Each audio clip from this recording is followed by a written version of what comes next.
Test, test. There we fucking go. Okay. So, I don't know who's still here. Um, Operator has returned. Drop short. So I am working on an old series which I started. I made, I think, 5 videos for it, uh, called Quickie Scientology. These are just Scientology terms and phrases, and they're just going to be short little videos where I am focused on. Well, okay. Stream status, excellent connection. Suggestion: the audio stream's current bit rate, 0, is lower than the recommended bit rate. I don't know what it's talking about when all this shit's coming through, apparently. Um, but no. So, Quickie Scientology is just Scientology word clearing, uh, but just in short, digestible chunks. That's all it is. And the Quickie's a reference to Quickie grades, just the term Quickie in Scientology, which means to do things faster than usually should be allowed.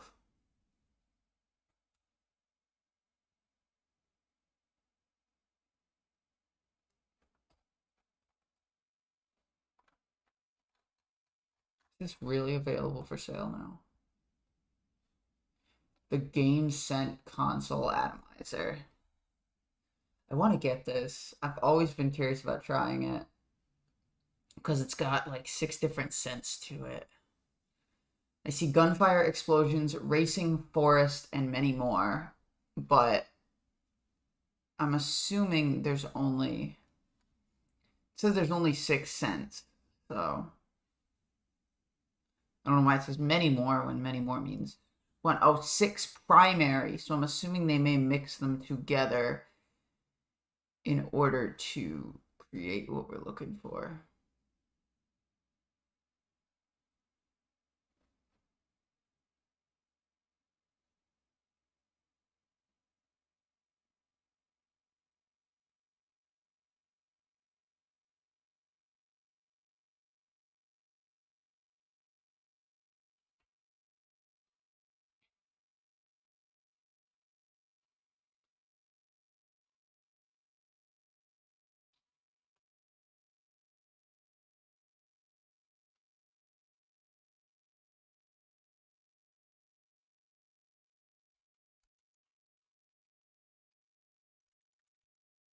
So, just for a little sneak preview, I think the next video is going to be the phrase do a bunk, which is related to the Thetan leaving the body while the GE or genetic entity is still running it. So, breathing still happens, heart rate still occurs, blood circulation.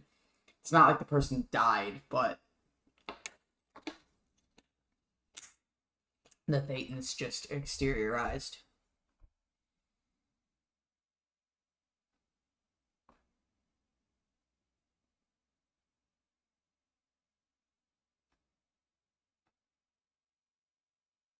At least that's what I'm gathering.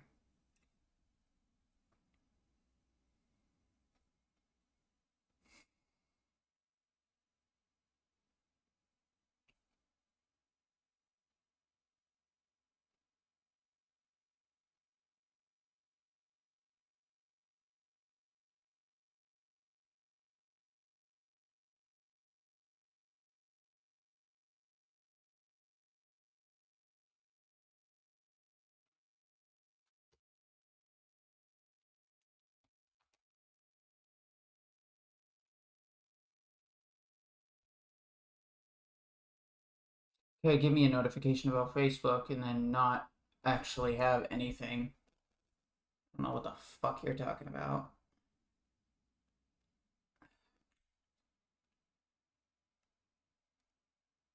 Stupid.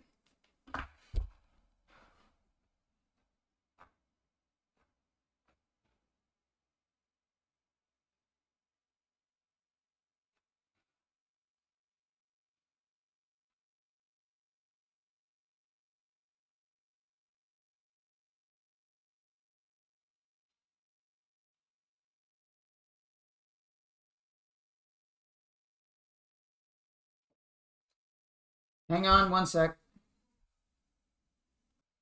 Thank you.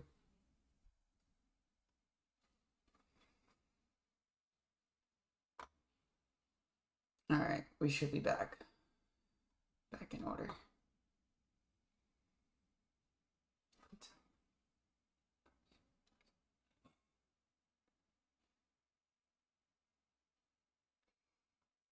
I'm almost curious as to what she's referring to. So let's see what you got at Drop Short Media. By the way, I'm now subscribed. Did a few months of study at St.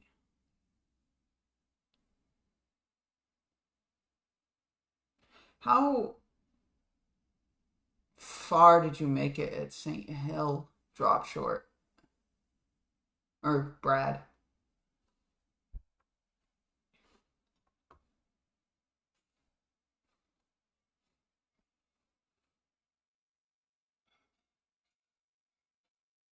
Tiffin? What the hell is Tiffin? I don't know. I gotta focus. Okay.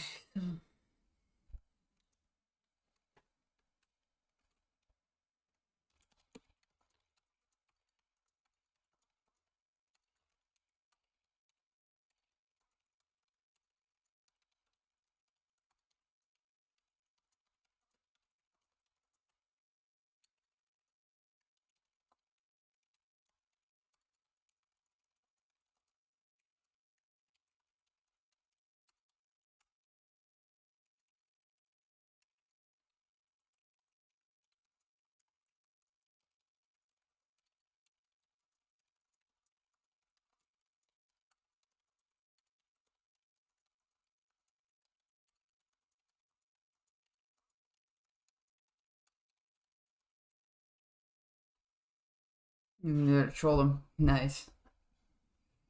What was it like in the course room when you first walked in? When you first looked at it and like were part of it? How did you feel about the whole thing?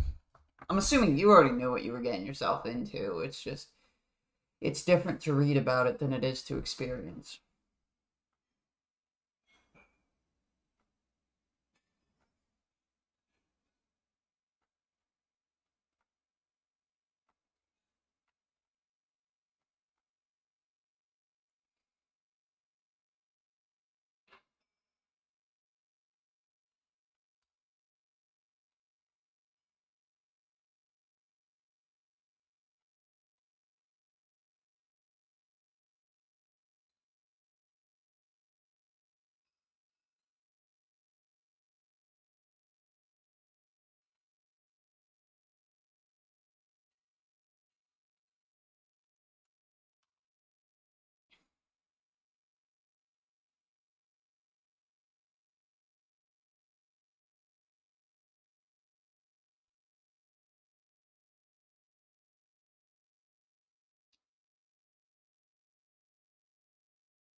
Wait, you took your laptop in?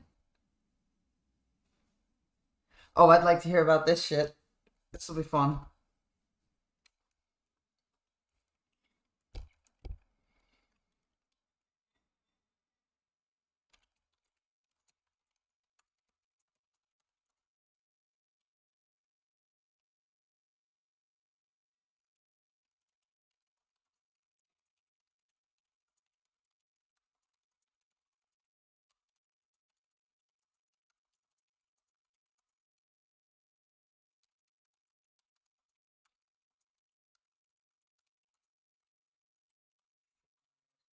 Yes.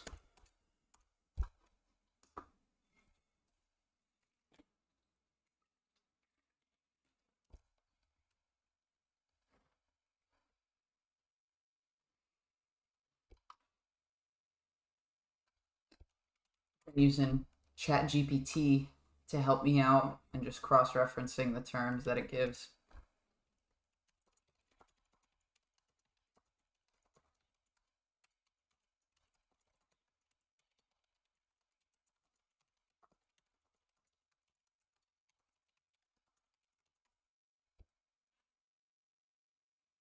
I just said I want to focus on doing a bunk. In the definition, it talks about the GE. What is that? And then it brings up genetic entity. Is a beingness not dissimilar to the thetan that has carried forward and developed the body from its earliest moments along the evolutionary line.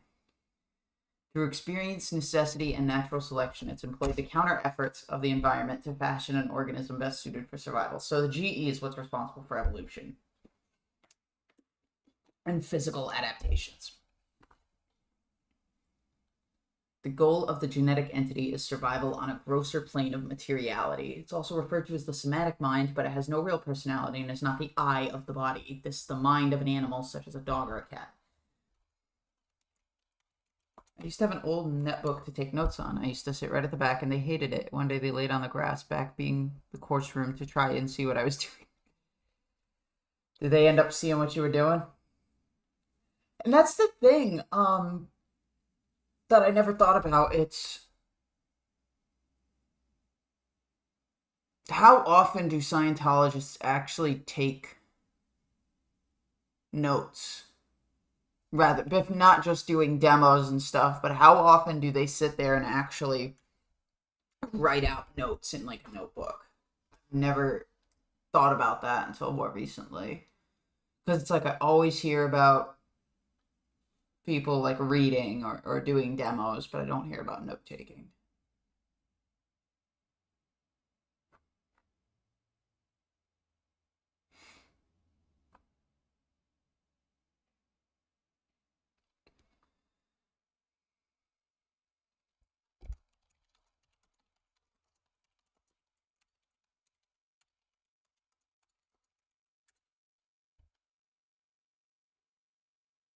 I just looked this up. Alright, I've never seen a netbook before I came to the course room.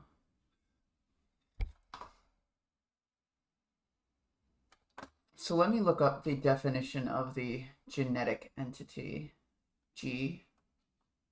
Galactic. Genetic entity. Not dissimilar. Yep. Okay. It pulled the exact words right out of the dictionary. That's awesome. That entity which is carrying along through time, making the body through the time stream, through the action of sex, and so forth. Okay.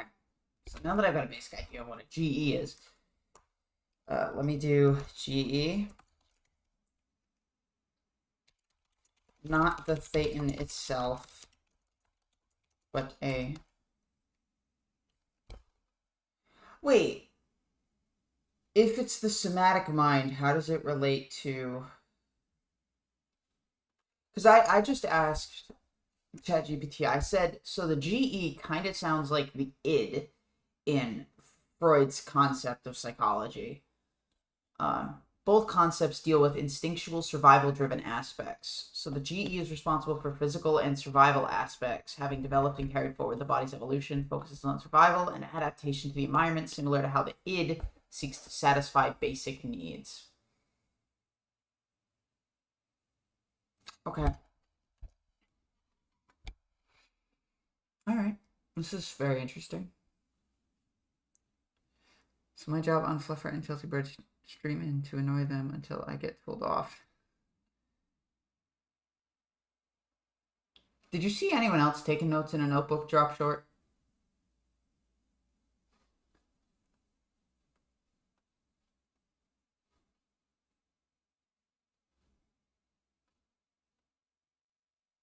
Ooh. Thank you, Cricket Cinema, for subscribing.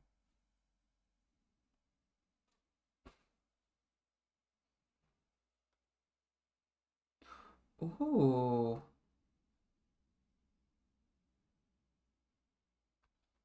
Miss Kim SP Dianetics. This is interesting. I'll take a look at that. Focus, please, Brad. These are good questions. Oh my god.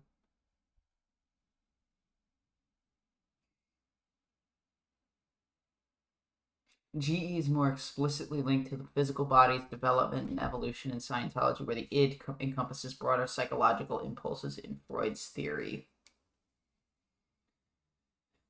I would love to. Feel free to email me, ScientoloGeek@gmail.com. Actually, oh, you got an email right there. Let me shoot that one out.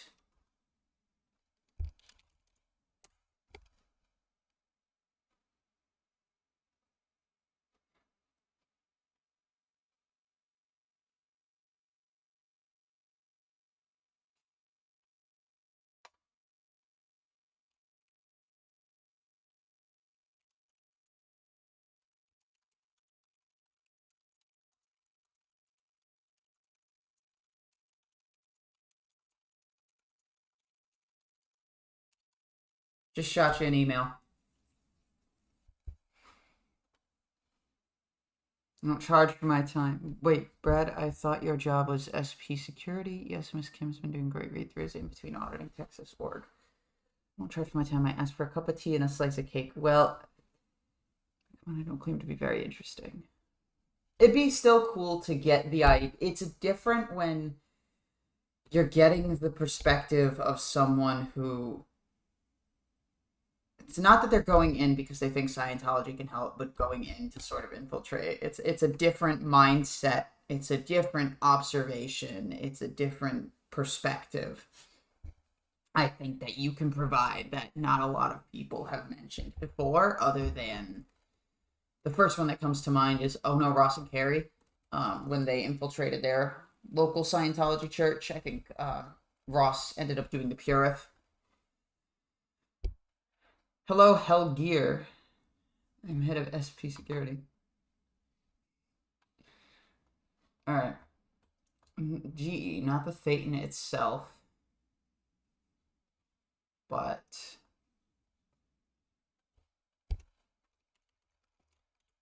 responsible for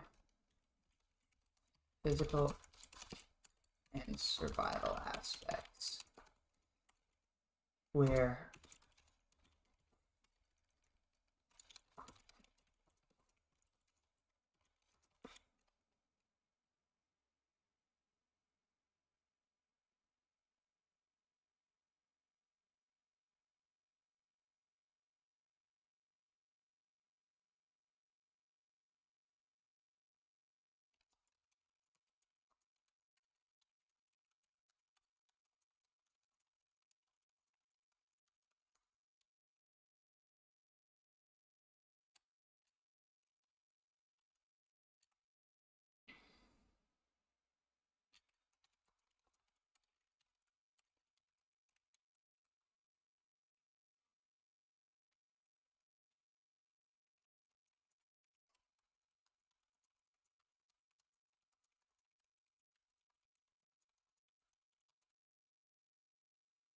so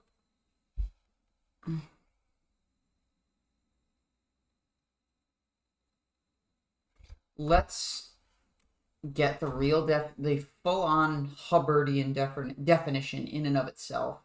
In it,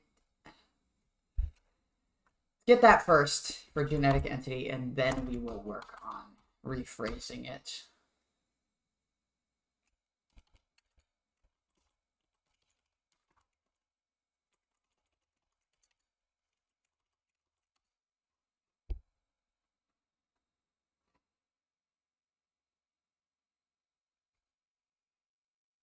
Oh, that's cool. I haven't seen that yet. I have to take a look.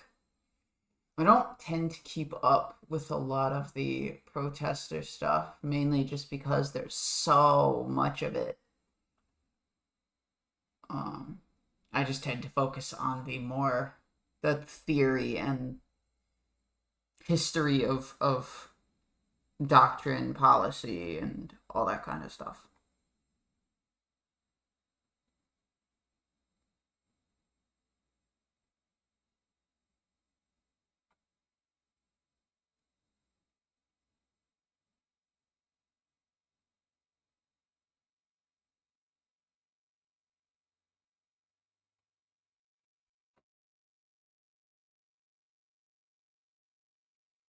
I I know these all BS, but there's still people who want to at least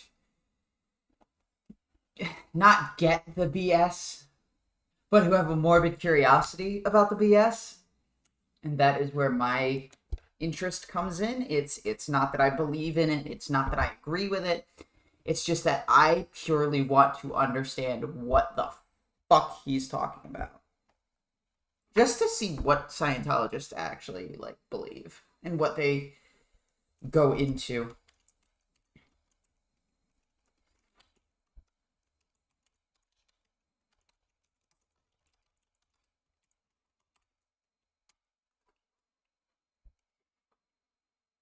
What is genetic insanity?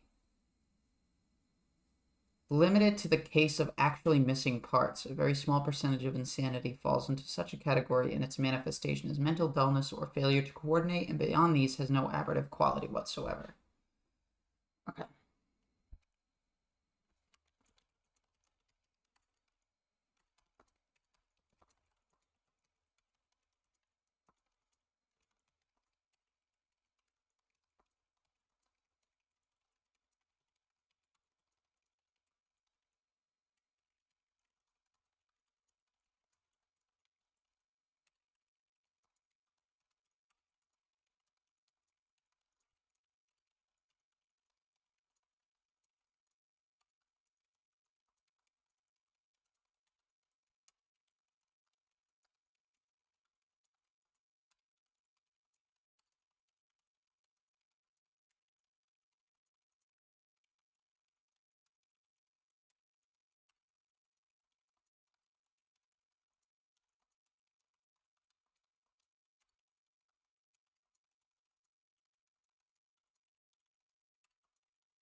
So wait, so this is so one of the definitions for GE, formerly referred to as the somatic mind. Why would that be referred to the somatic mind when it has to do with physical? Well, if you're getting like headaches and stomach aches, I guess all I'm thinking about is Dianetics. But uh, so the GE is responsible for physical adaptations to the environment and the organism best suited for survival. So I don't see how that's related quite. Trying to think about that. Um, because he says it has no real personality. It is not the eye of the body. This is the mind of an animal, a dog or a cat or a cow. So is he saying the mind of an animal is so it's a prime instinctual mechanism, but is making the body through the so it's the what? So it's the mind of an animal, but it's also this entity that is responsible for changing and adapting the body over time. One's physical, one's not. Okay, sure. I doubt even Hubbard knew what he was doing. Yeah, I know. I know. He just spouted bullshit.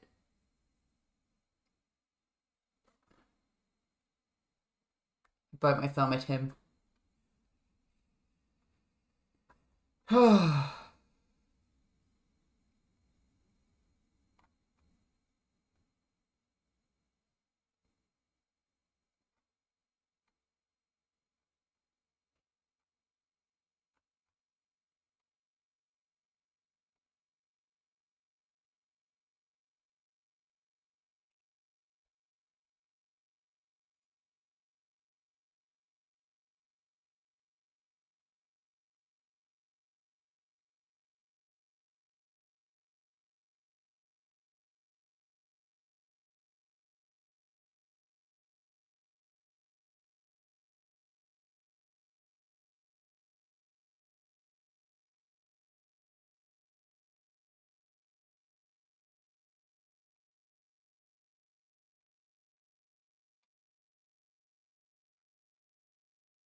Oh yeah, the clam incident.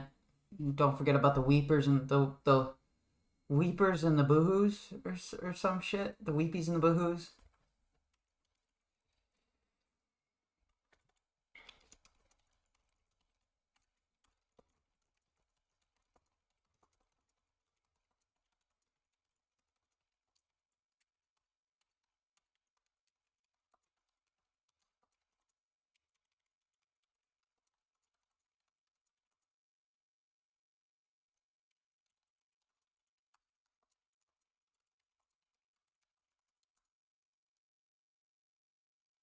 So hold on.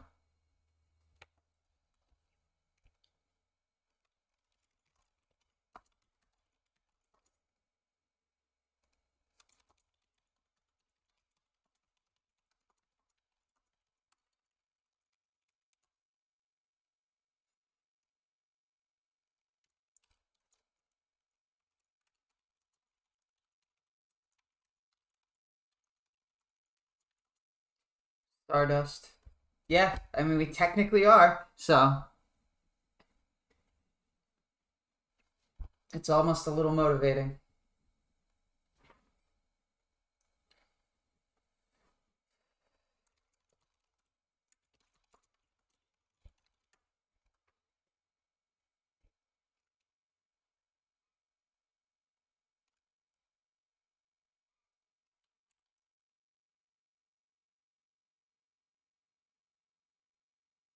No way that was cash.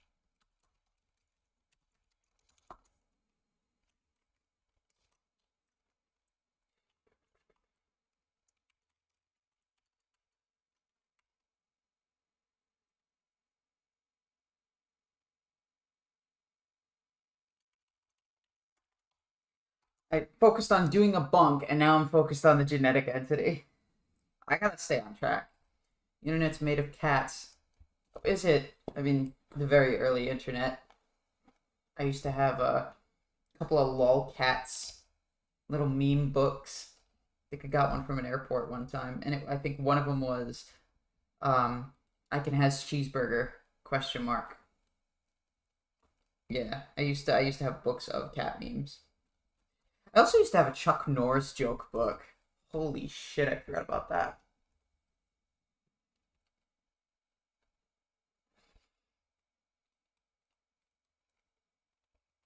No, I haven't seen it. You mind linking it? I'm sure there's a ton of videos like that. I'm just not sure which one you're referring to.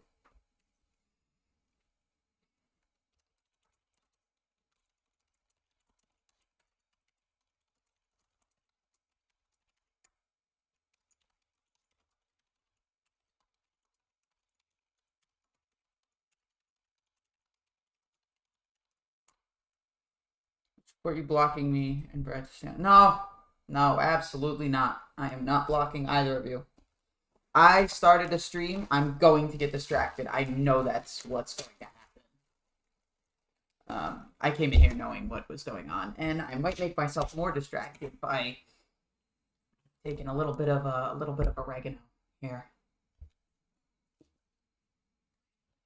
I still miss that user. I cannot remember her name. If anyone remembers, you are not a bad influence. Well, not to me, but to Scientology, yes. Be proud of that. Alex O'Connor, 3 days ago. Let me look up.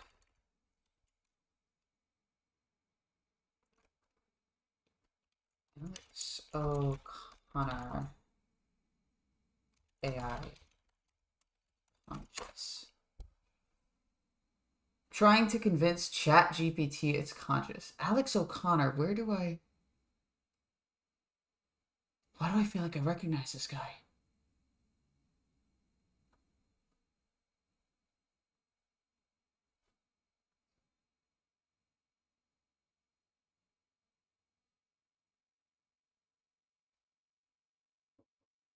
Yeah. All set? Yeah. All right, be right there. Thank you.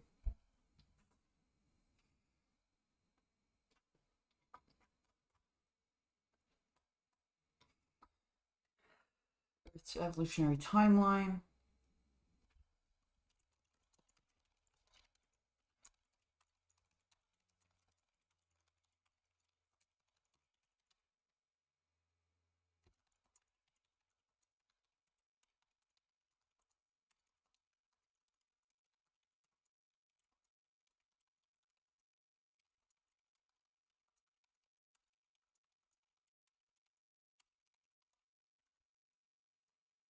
Okay.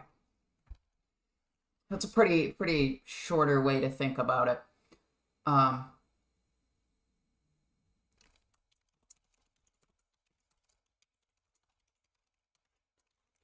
okay, so I've got the entire main definition of GE summarized into 3 bullet points. Not the Thetan, but similar to it. Existed and helps create organisms throughout Earth's evolutionary timeline, and uses experience, necessity, and natural selection to create an organism best suited for the current environment and its counter efforts. So those are the main bullet points. Now I can actually fucking write it out. It's pure brilliance. I will check it out. Alex O'Connor reminds me of who? Is that your name, or is this somebody else?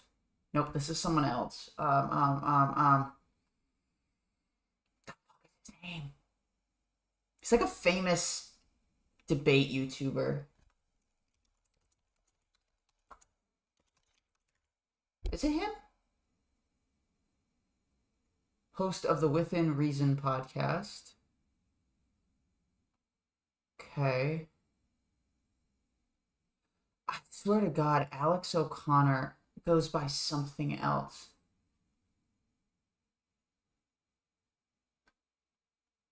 What was his name? Wasn't genetically modified skeptic, it was what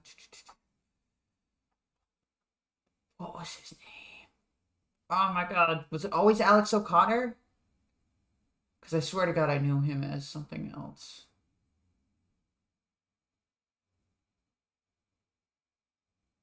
Cosmic Skeptic. That's his freaking name. Cosmic Skeptic. Yep. That's cool. That is awesome. I'm glad he has a channel like that, and I'm glad he's doing that kind of stuff. I've never actually looked into his channel. I just heard of him and seen a couple of his videos. Seen Wikitology. It's on the site, and you may even be a contributor as you're in the research. Excuse me?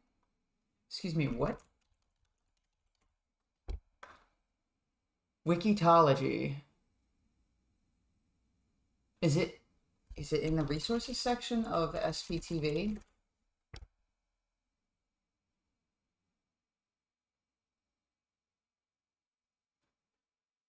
Websites.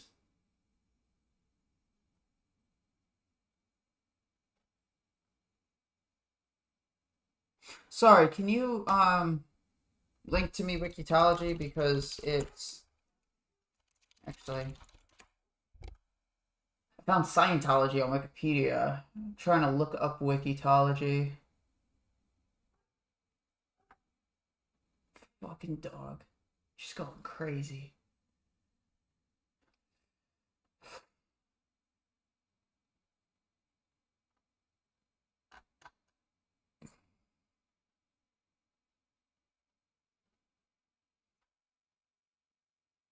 On SPTV space. Okay.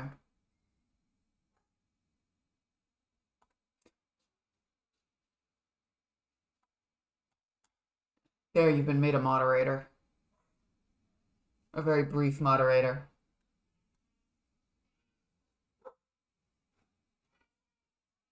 Oh, they're...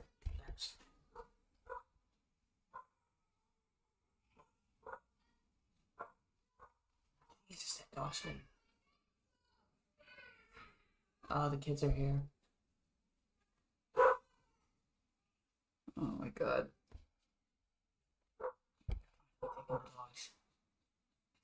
He wants to deal with Tipsy barking at everything anymore. I'm gonna miss some, but still. Quick resources on the drop down. Wikitology, got it. Have a seat. Okay. Let's take a look.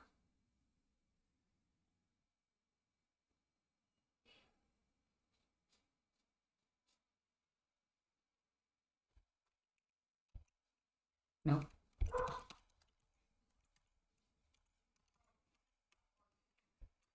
Let me see if. Did you please tell me you guys have Rich and Roxland, but y'all don't have R Factor.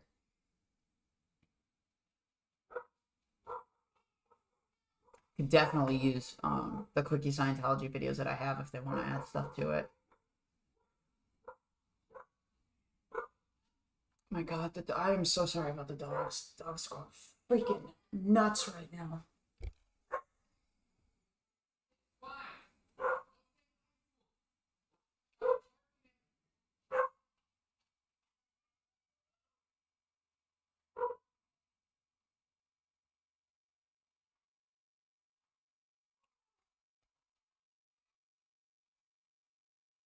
I don't even know if it's coming in through the mic. Is this barking coming in? Because those dogs are fucking loud.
Contributor just drop a message in the group chat. Okay. Let's try to contribute a few things.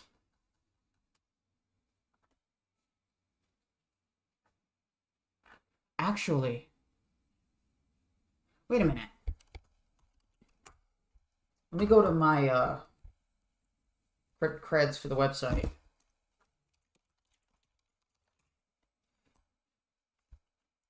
Let me see if I can just do shit through my backstage.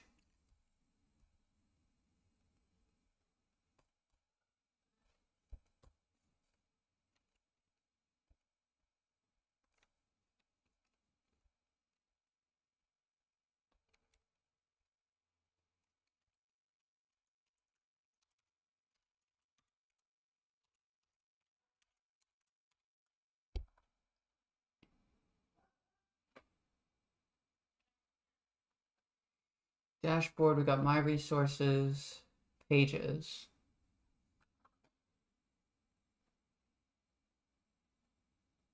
No, I'm gonna have to put it through the chat. Okay, so yeah, I will put it through. Right, I'll work on that later.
I offer art therapy for free to those ex-scientists who need it. Just added a new protester in New Haven. Manning 8. Awesome. I would like to get in touch with Manning. That'd be pretty sweet. Because I wouldn't mind joining up with him for a protest.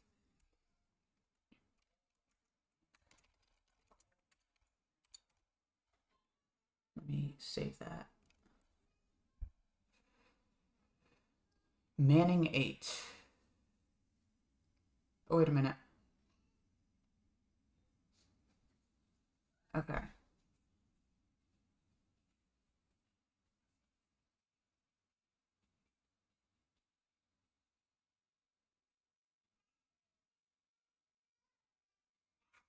me hit him up.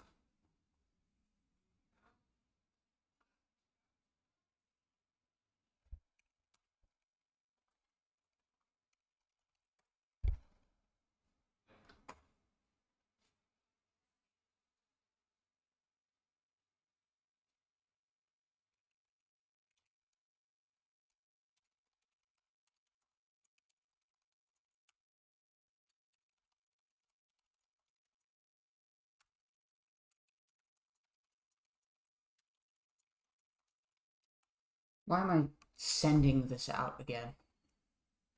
I'll just copy my old email to someone.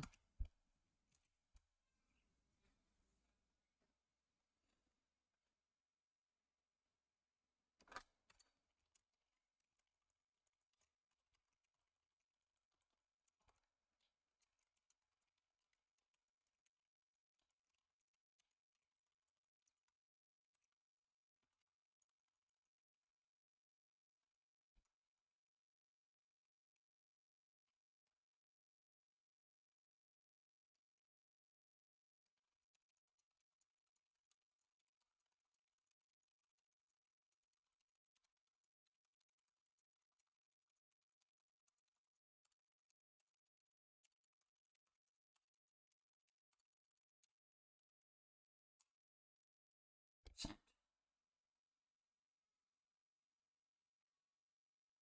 Glad to know that there's other people here.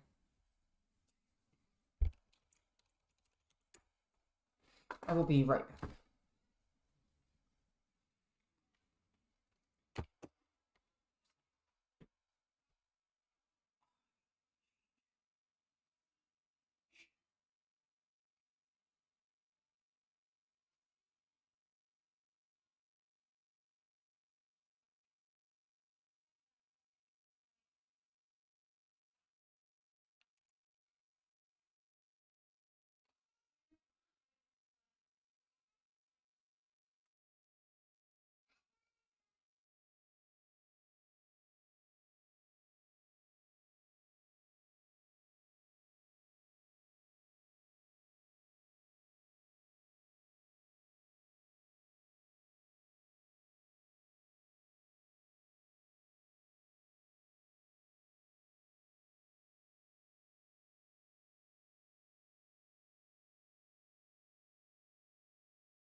Just give me one little bit of time. I'm trying to deal with some cable provider stuff.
I appreciate y'all sticking with me. Whoever's still left, I appreciate you.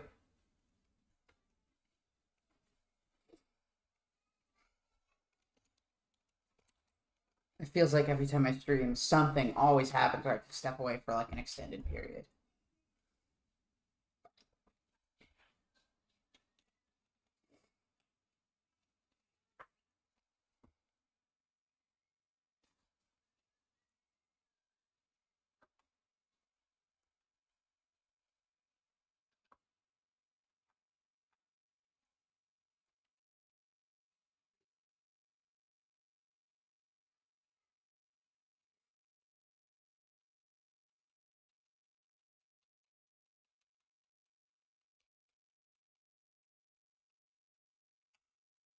Sup, Brad?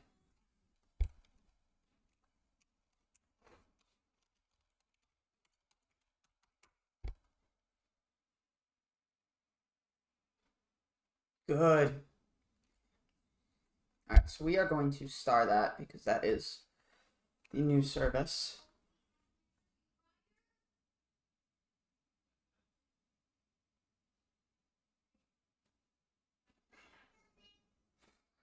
Yeah. And billing address has been updated.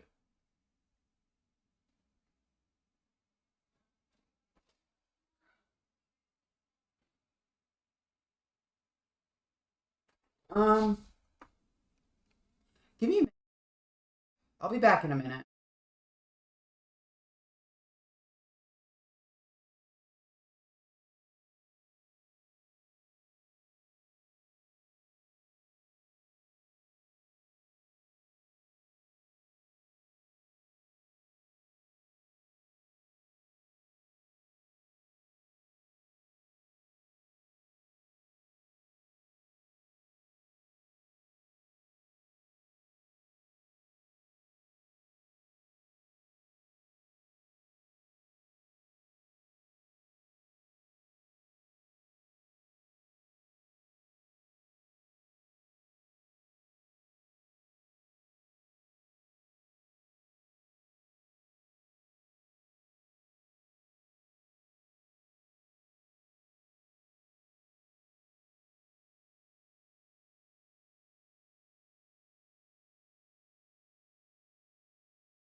Oy fucking vey.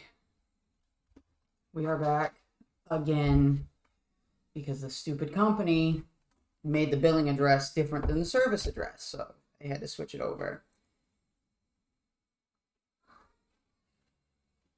I'm assuming Brad, you're the only one still here, so thank you for sticking around.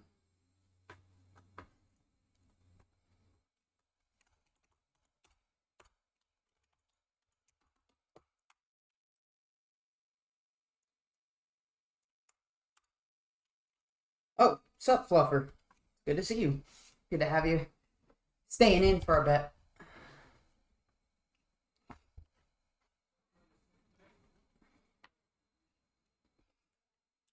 I might take a hit or two of some good stuff. So, give me a minute. Do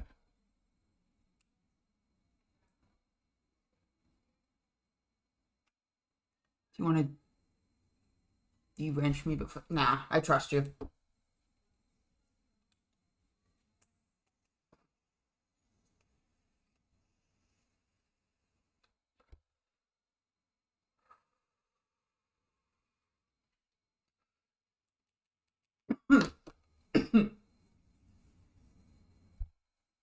If you have any other links that you want to share, I will leave you as a moderator so that you may share them as needed.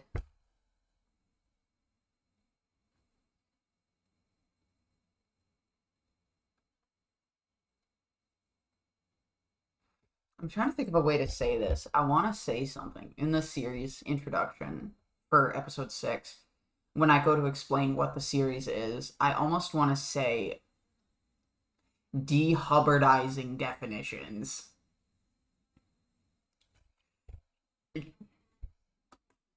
I trust your judgment, Fluffer, that if you find something without me asking for it, then feel free to go ahead and drop it. I know you won't spam it.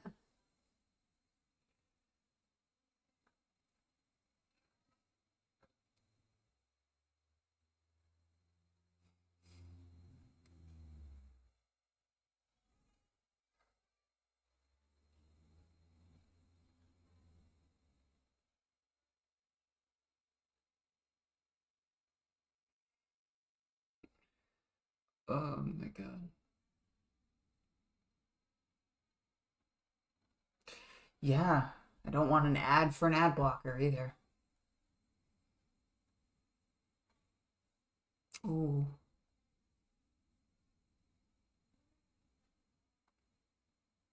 I don't like that because I very much enjoyed Life is Strange Before the Storm. Freaking great game.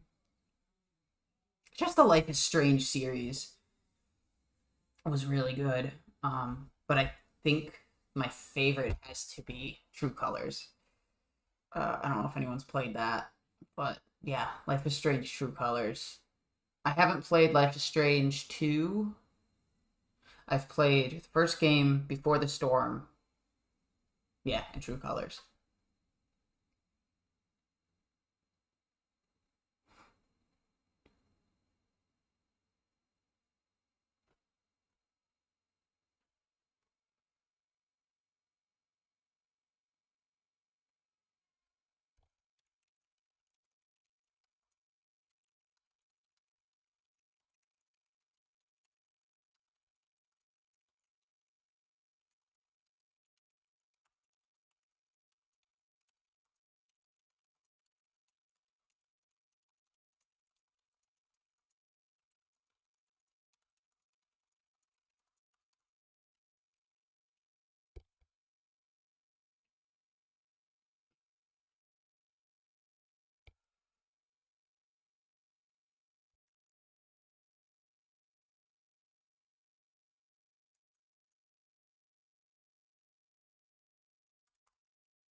Back, yeah. I was dealing with some cable provider issues. They had first we had switched it over, and then all of a sudden they kept the same billing address as the other person. So we had to switch that again. So we had to call back. But luckily, their phone systems are pretty freaking quick with representatives. Damn, and we weren't on hold long. So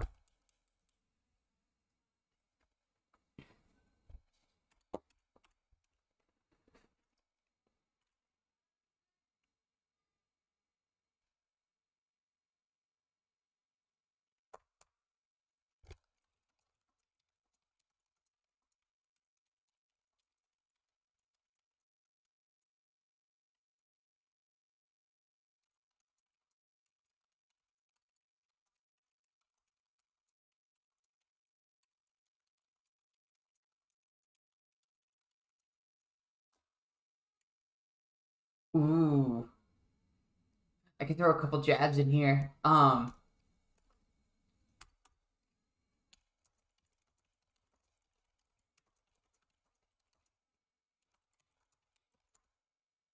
Yeah. Wait, one, two. Actually, how did that relationship end?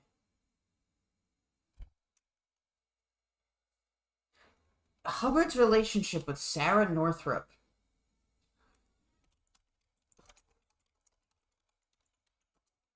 Trying to remember what caused Sarah Northrup Hollister.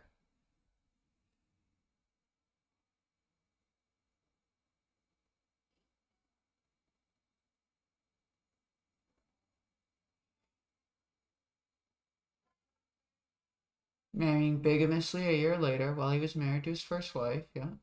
She helped out between 48 and 51. She was Hubbard's personal auditor. Wow, okay. Well, not surprising, though. She was one of the 7 members of the Dianetics Foundation's board of directors. However, their marriage was deeply troubled. Hubbard was responsible. Oh, this is that incident. Alexis kidnapping their kid. Responsible for a prolonged campaign of domestic violence against her and kidnapped both her and her infant daughter. Hubbard spread allegations she was a communist and repeatedly denounced her to the FBI. The FBI declined to take any action, characterizing Hubbard as a mental case. The marriage ended in 1951 and prompted lurid headlines in the LA newspapers. She subsequently married one of Hubbard's former employees, Miles Hollister, and moved to Hawaii and later Massachusetts, where she died in 1997. Oh my God. If I had been doing this back then, and if I ever got the chance to talk to Sarah Northrup, like, holy shit, that would have been the interview of a fucking lifetime.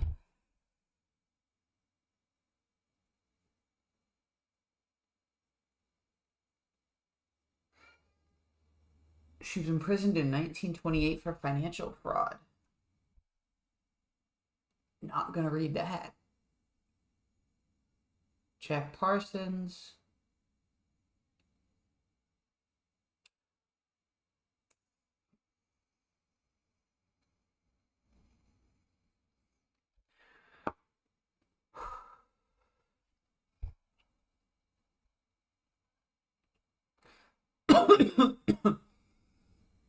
She was given the title of Soror, Soror, which means sister, Hassip, in the OTO in 1941. She joined. Wait. What? Wait, what? Okay, hold up. So, in 1933, Northrup's 22-year-old sister Helen met the 18-year-old Jack Parsons, a chemist noted to be an expert in rocket propulsion. Jack Parsons was also an avid student and practitioner of the occult. We already knew this. Helen and Jack were engaged in July of 1934 and married in 1935. Parsons' interest in the occult led in 1939 to him and Helen joining the Pasadena branch of the OTO. At age 15, Northrup moved in with sister Helen and her husband Jack while she finished high school. Sarah Northrup joined the OTO in 41 at the urging of Parsons and was given the title of Soror Cassip. She soon rose to the rank of a second-degree member, or magician, of OTO. In 1941, in June, at the age of 17, she began a passionate affair with Parsons while her sister Helen was away on vacation. When Helen returned, she found Northrup wearing Helen's own clothes and calling herself Parsons' new wife. Such conduct was expressly permitted by the OTO, which followed Crowley's disdain of marriage as a, quote, detestable institution, and accepted as commonplace the swapping of wives and partners between OTO members.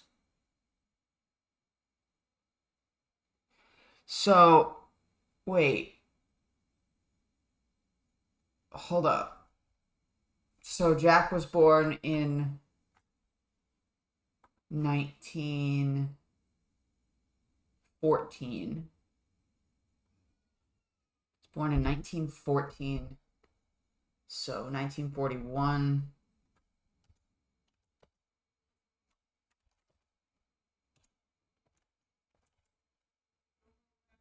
I need calculator.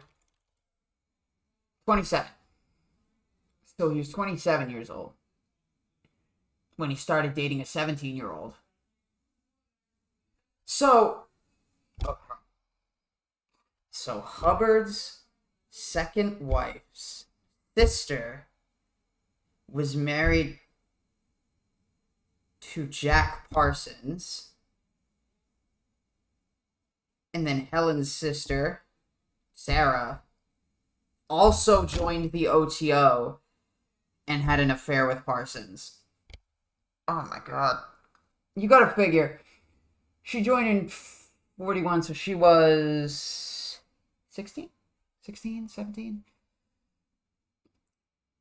Creepy. Creepy as fuck. What does this say? Although both were committed OTO members, Northrup's usurpation of Helen's role led to conflict. Reactions of Parsons and Helen towards Northrup were markedly different. Parsons told Helen to her face that he preferred Sarah in the bedroom. This is a fact that I can do nothing about. I am better suited to her temperamentally. We get on well. Your character is superior. You are a greater person. I doubt that she would face what you have with me or support me as well.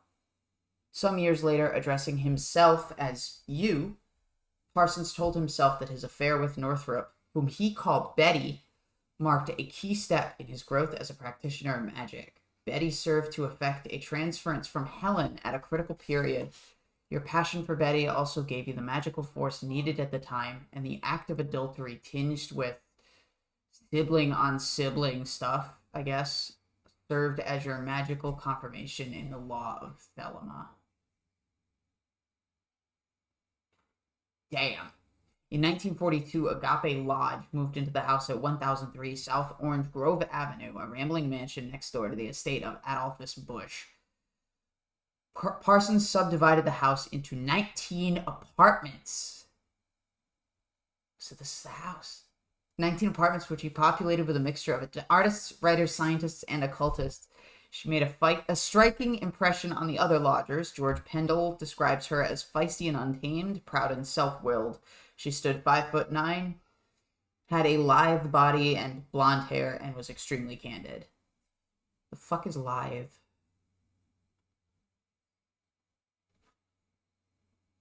Okay. Helen was far less sanguine, writing in her diary of the sore spot I carried where my heart should be, and had furious, sometimes violent rows with both Parsons and Northrup. She began an affair with Wilfred Smith, Parsons' mentor in the OTO, and had a son in 1943 who bore Parsons' surname, but who was almost certainly fathered by Smith. Northrup also became pregnant, but had an abortion on April 1st, 1943, arranged by Parsons and carried out by Dr. Zachary Taylor Malaby, a prominent Pasadena doctor and Democratic politician. Northrup's hostility towards other members of OTO caused further tensions in the house, which Aleister Crowley heard about from communications from her housemates. He dubbed her the Alley Cat, after an unnamed mutual acquaintance told him that Parsons' attraction to her was like a yellow pup bumming around with his snout glued to the rump of an alley cat. Aw, fuck.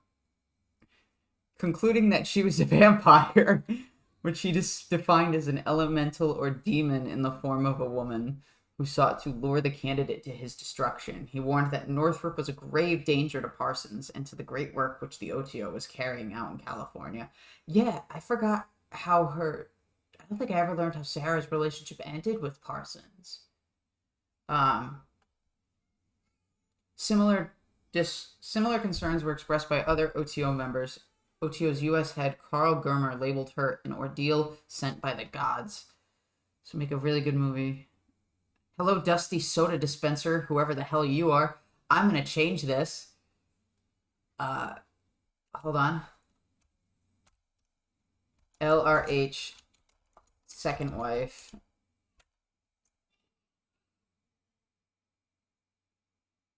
Slash. I'm gonna say. No, it's not. Polly. Sarah Northrup. Slash. Jack Parsons. Affair. Save that. I like that title. Hello from Cultwater. Hello, Dusty Soda Dispenser. What else we got? Forced beheaded died. Okay. Hold on, where was I? Her disruptive behavior appalled Fred Gwynn, a new OTO member living in the commune at 1003 South Orange Grove Avenue. Betty went to almost fantastical lengths to disrupt the meetings of OTO that Jack did get together. If she could not break it up by making social engagements with key personnel, she and her gang would go out to a bar and keep calling in, asking for certain people to come to the telephone.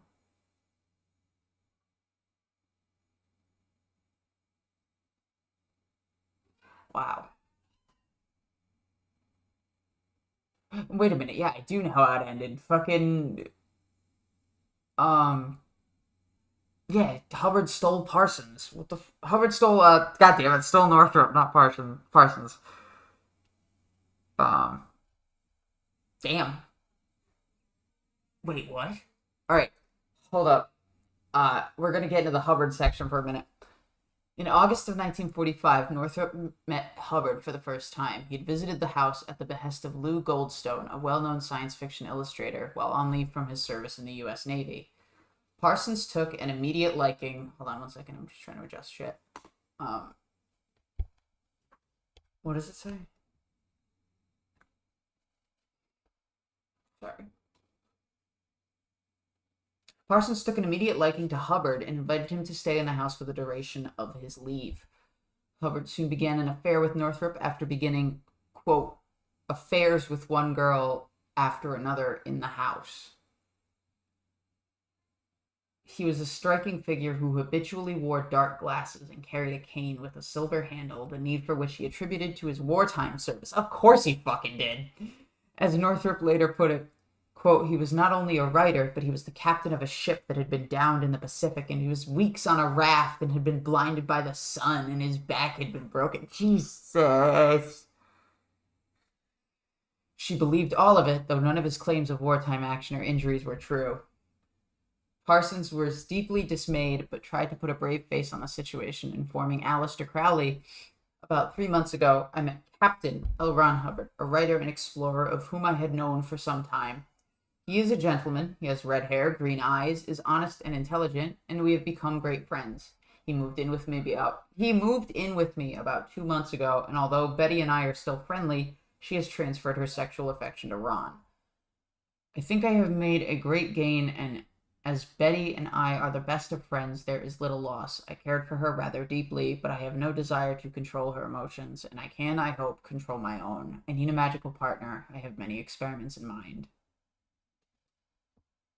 Hubbard became Parsons' magical partner for a certain type of magic ritual that was intended to summon an incarnation of a goddess.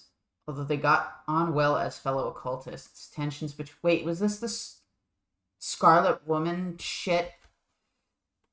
Fucking, like, having the child of Babylon or whatever. Urban. What was their name? Magic. Oh, Magia. Sexualis, Sex, Magic, and Liberation in Modern Western Esotericism from Berkeley. Okay, cool. Although they got on well as fellow occultists, tensions between the two men were apparent in more domestic settings. Hubbard and Northrup made no secret of their relationship. Another lodger at Parsons' house described how he saw Hubbard living off Parsons' largesse and making out with his girlfriend right in front of him. Sometimes when the two of them were sitting at the table together, the hostility was almost tangible. It's little like they were looking to manifest. Okay, good. I'm making sure I got that right. Despite the tensions between them, Hubbard, Northrup, and Parsons agreed at the start of 1946 that they'd go into business together, flipping yachts, basically. They set up a business partnership on January 15th, 1946, under the name of Allied Enterprises, with Parsons putting up $20,000 of capital, Hubbard adding $1,200, and Northrup contributing nothing. Holy shit, he put up a lot of money. $20,000 of capital. Damn. Hubbard and Northrup left for Florida towards the end of April, Hubbard taking with him $10,000 drawn from the Allied Enterprises account to fund the purchase of the partnership's first yacht. Weeks passed without word from Hubbard. Lewis Culling, another OTO member, wrote to Carl Germer to explain the situation.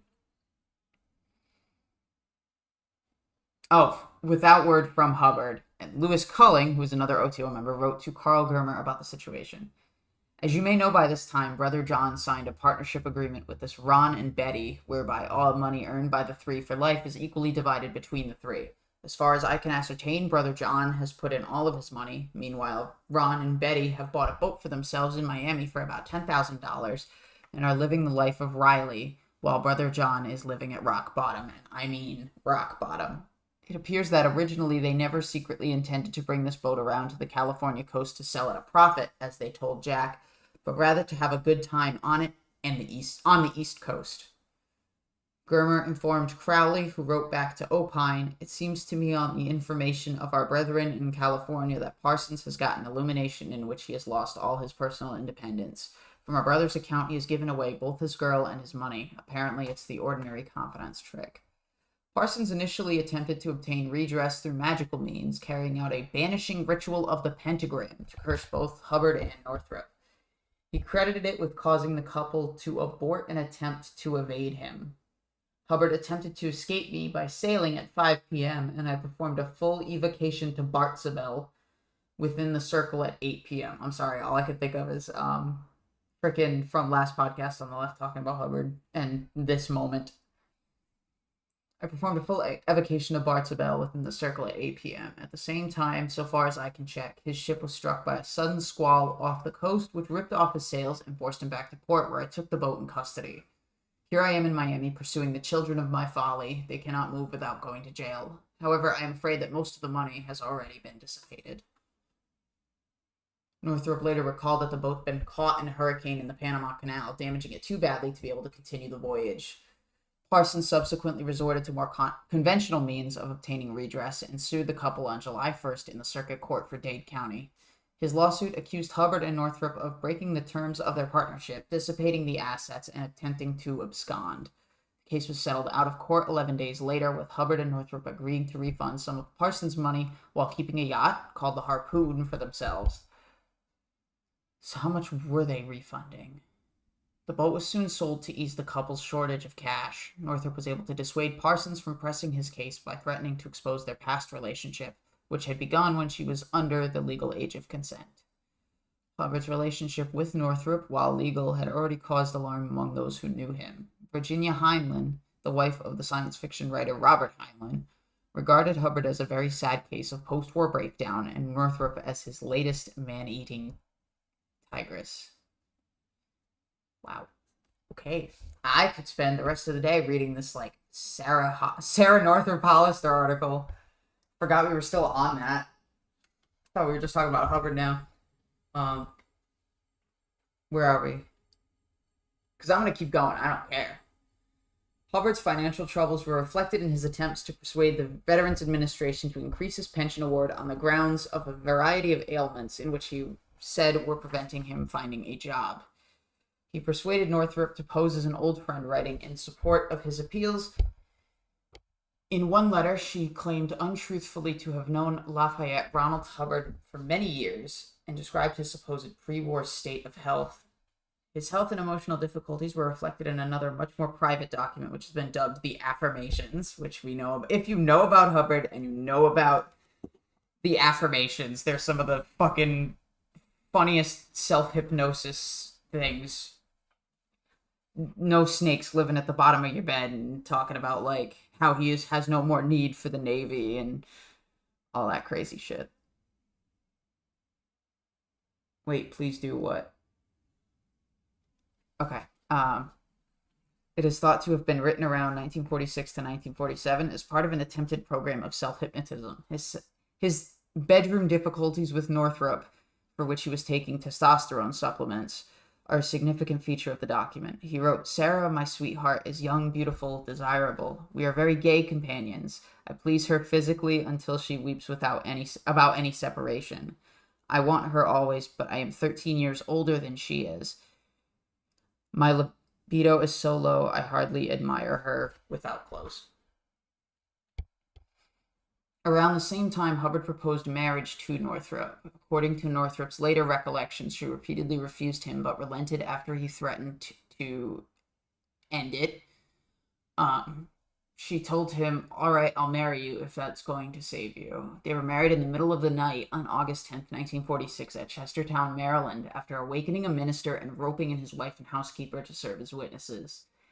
It was not until much later that Northrup discovered that Hubbard had never been divorced from his first wife, Margaret Grubb, also known as Polly, and that the marriage was bigamous. Ironically, the wedding took place only 30 miles from the town where Hubbard had married his first wife 13 years prior. So he went all the way to California, he was in the Panama Canal, he's over towards the East Coast or whatever, and he ends up getting married 30 miles from the town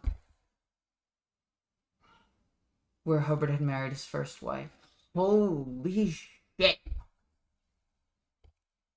Only emotionally gay. Yeah, I know. But to be honest, I don't know if Hubbard would be a good addition to the LGBT community. We're not going to call this. We're going to call this Juicy LRH Gossip. Juicy LRH Talk.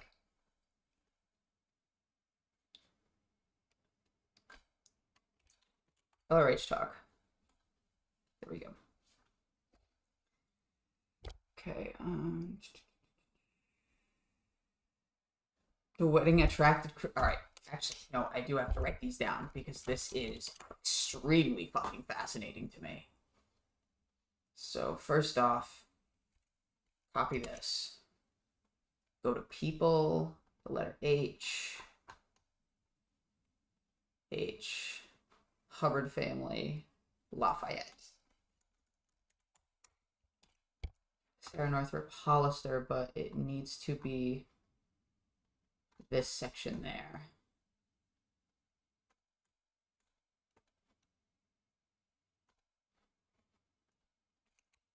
This section here. Perfect. Got it as a resource for later.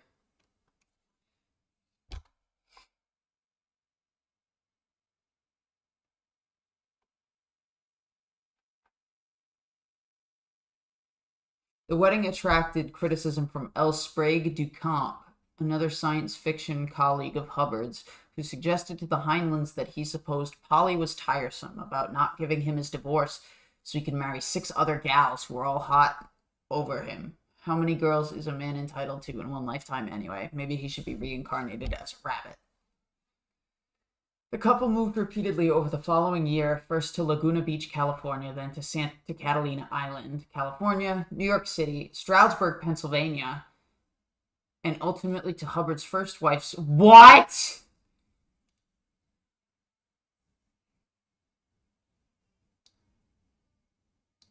The fuck?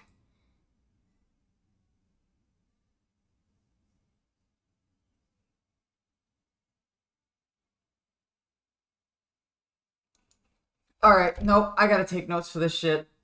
Toodles, happy scrubbing. Later. Later, Brad. Bye, Fluffer. Hubbard had a female alter ego that was a lounge singer in the Mission Earth series. According to John Atack, the ego wasn't specific only to his writings, but was something he expressed IRL. Huh. Really? Okay, I'm gonna have to look into that. Alright, so let's go to... Where did we want to start here? I wanted to start... No, I had to mention that, so... I'm going back up and I'm taking notes now. Whoops. Sarah...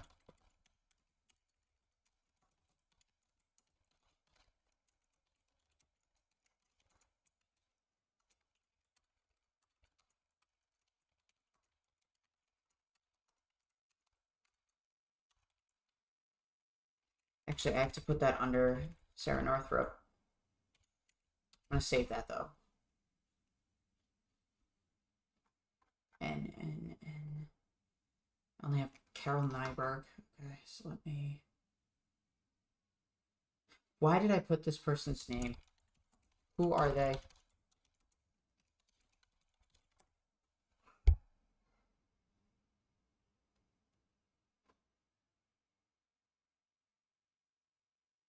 Oh, she was at Flag.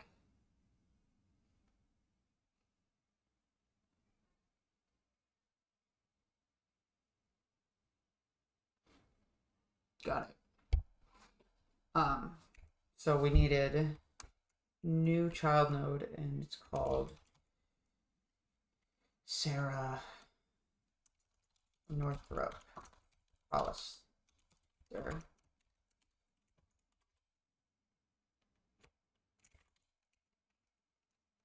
That there.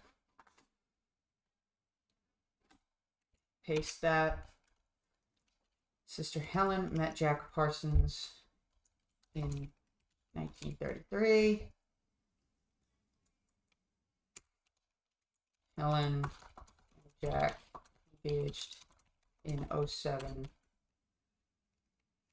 34, and married 08, 35.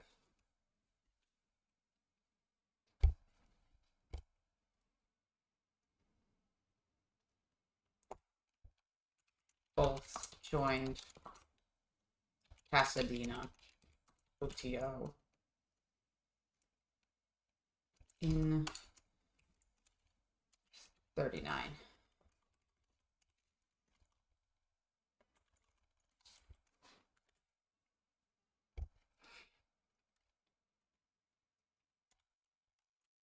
At 15, Sarah moved in high school. I know that no one wants to see me doing this right now, and no one cares, which is why I'm not going to do that right now. I will do that later. Matrix Origin idolized it for the true red pill. Just switch my seat.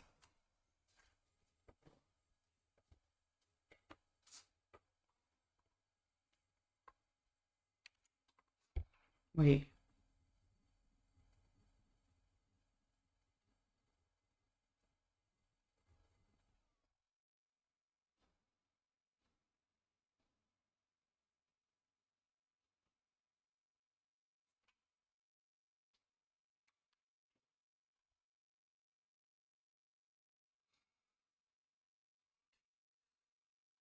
All right, you know what? We'll keep going.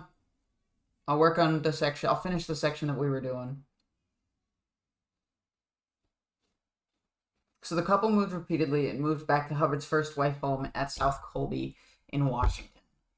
Polly had filed for divorce on the grounds of desertion and non-support, and was not even aware that Hubbard was living with Northrup, let alone that he had married her.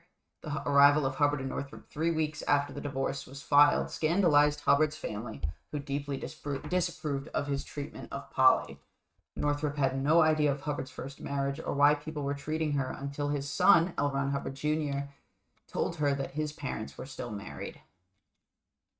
She attempted to flee on a ferry, but Hubbard caught up with her and convinced her to stay, saying that he was in the process of getting a divorce and that an attorney had told him that the marriage with Northrup was legal. The couple moved to a rented trailer in North Hollywood in July of 1947, where Hubbard spent much of his time writing pulp fiction. The relationship was not an easy one. According to Northrup, Hubbard began beating her when they were in Florida in the summer of 1946. Her father had just died, and her grief appeared to aggravate Hubbard, who was attempting to restart his pre-war career of writing pulp fiction. Okay, yeah, so he came back to do more. He was struggling with constant writer's block and leaned heavily on Northrup to provide plot ideas and even to help write some of his stories. She later recalled, "I would often entertain him with plots so that he could write. I love to make plots. The old Doc Methuselah series was done that way. One night while they were living beside a frozen lake in Stroudsburg, Hubbard hit her across the face with a 45 pistol. She recalled that I got up and left the house in the night and walked on the ice of the lake because I was terrified. Despite her shock and humiliation, she felt compelled to return to Hubbard. He was severely depressed and repeatedly threatened suicide." Whatever, I said it. And Northrop believed he must be suffering or he wouldn't act that way. After Hubbard was convicted of petty theft in San Luis Obispo in August of 1948, the couple moved again to Savannah, Georgia. Hubbard told his friend Forrest J. Ackerman that he had acquired a dictaphone machine which Northrop was beating out her wits on, transcribing not only fiction, but his book on the, quote, cause and cure of nervous tension. This eventually became the first draft of Dianetics, which marked the foundation of Scientology and Dianetics.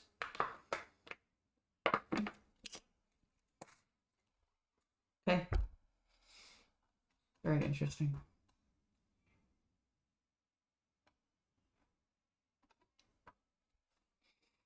I might just do notes on... No, wait. I was doing this. Quickie Scientology. I just need to finish writing this stupid script.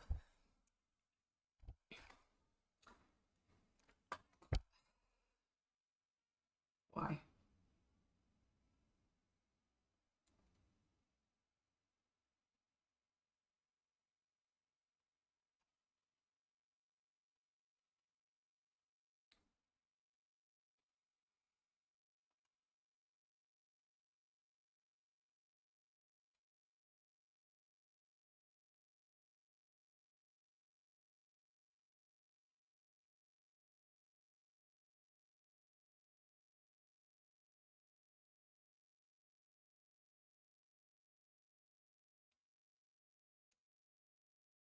That's awesome. That is really cool. Sorry. Life is Strange video game franchise stuff. Yeah, I get really distracted. So I was looking up, I was making sure that do a bunk meaning. To leave a place suddenly and without telling anyone. They did a bunk to avoid paying the rent.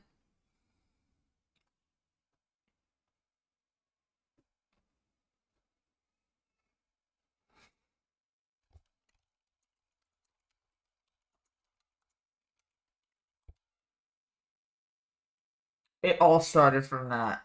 Oh my god.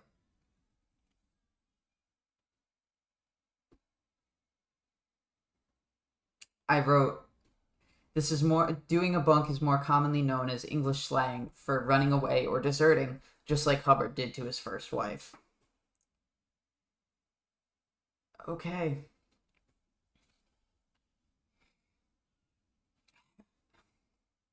They're fucking crazy.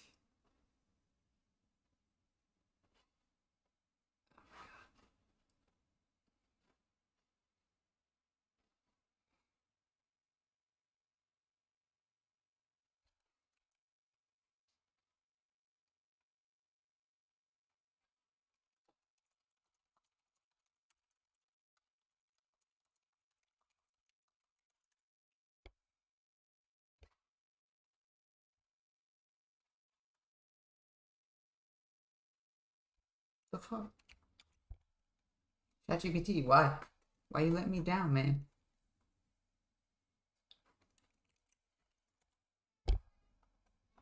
Can I not enter this in the chat? Like, the fuck? Or their submit button's not working now. Okay. Whatever.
Yeah, no, whether I press enter or whether I press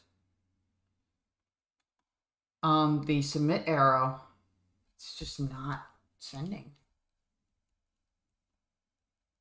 Does it work on my phone?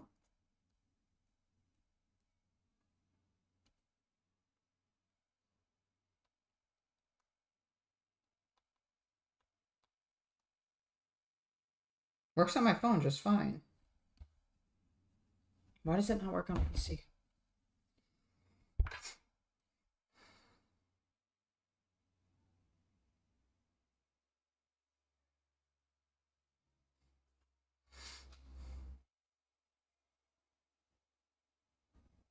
Or it's just gonna get stuck. Going forever. Alright, cool. ChatGPT is down for now, so no more testing.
Okay, yeah, I was working on Sarah Northrup.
Hey, Tilty Bird.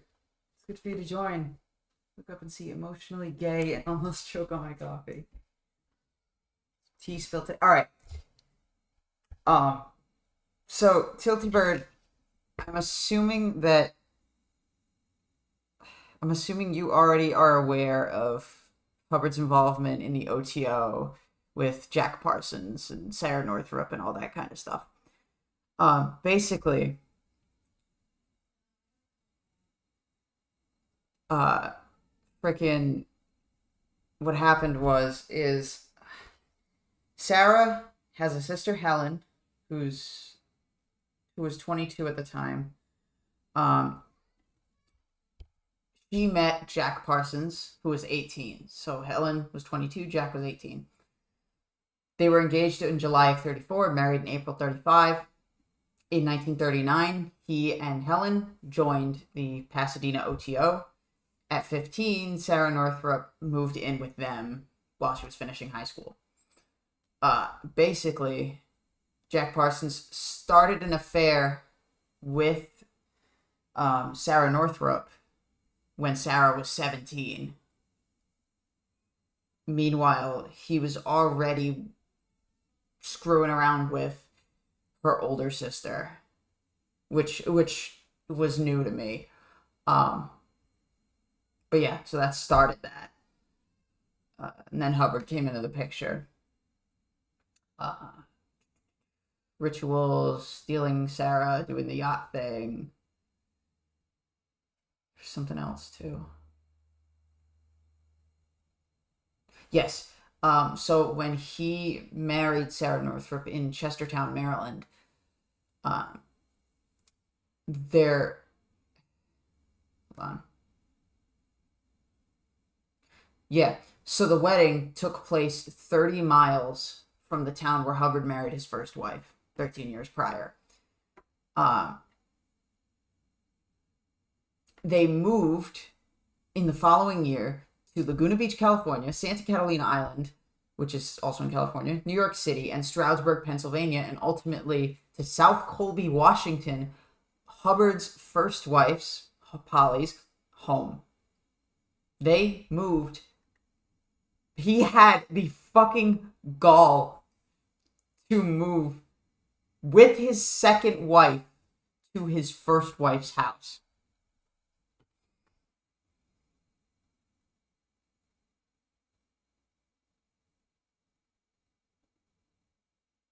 So yeah,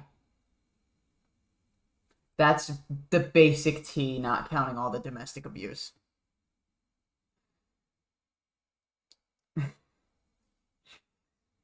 So Hubbard's wife was the sister of someone screwing with Jack Parsons, and then Jack Parsons decides to screw that younger sister. But that's only because that in the OTO, marriage is considered a detestable institution. That's what Crowley said. Crowley had a disdain of marriage, called it a detestable institution, and accepted as commonplace the swapping of wives and partners between OTO members.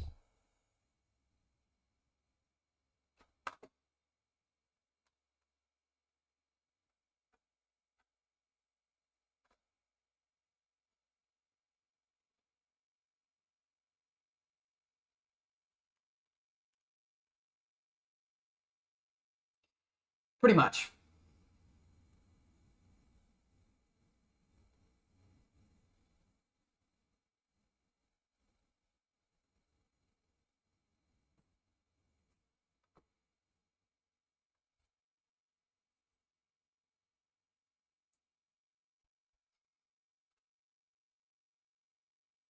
Yeah, huge culty swinger party.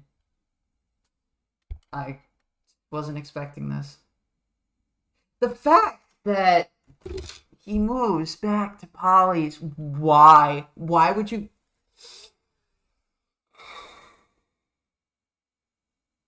I can't tell if he was impulsive, stupid, or desperate.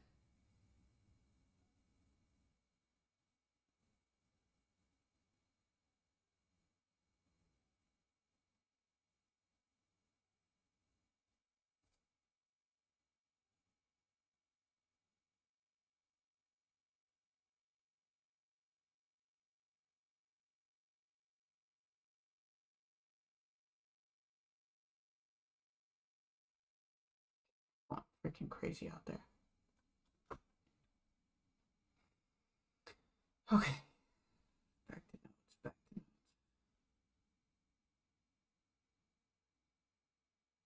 Don't tell me I just exited out of the fucking stream.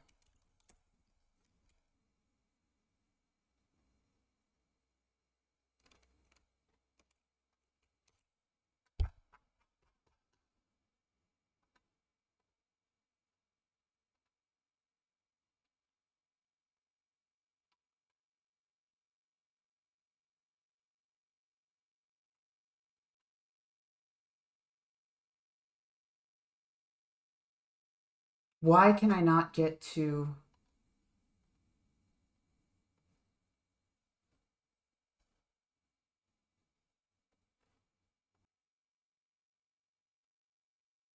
Is this working? Perfect.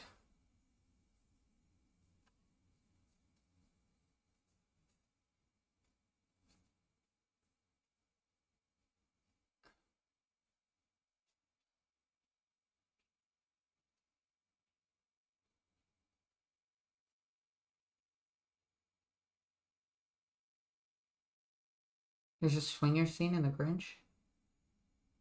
I did not know this. Okay.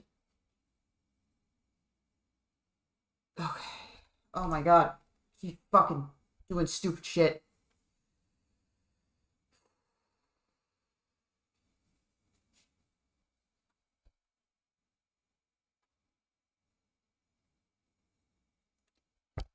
Damn. Alright. Back to Northrup. Or just that happens. Put that there. Put this here. Get rid of... Oh, wait.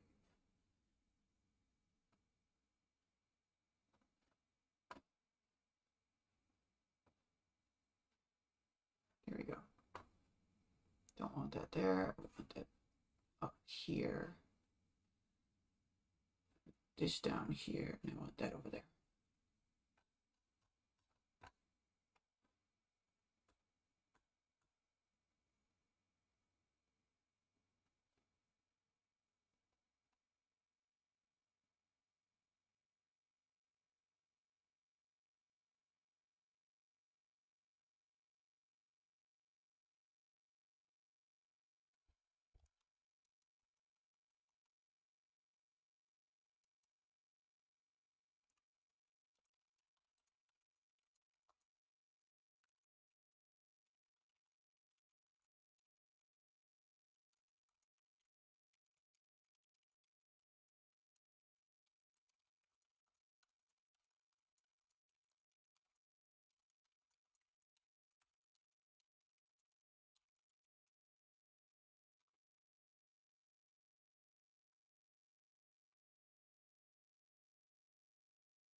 Not at all, Fluffer. I have not been thinking about that whatsoever. I'm not too sure how it would work.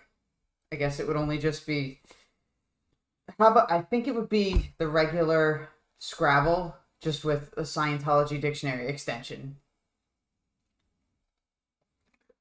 If you can make ARC or ARC break, then go for it. It's just a DLC. Scrabble DLC. Because I feel like trying to do all that would be pretty. Just using just the dictionaries would be pretty limited.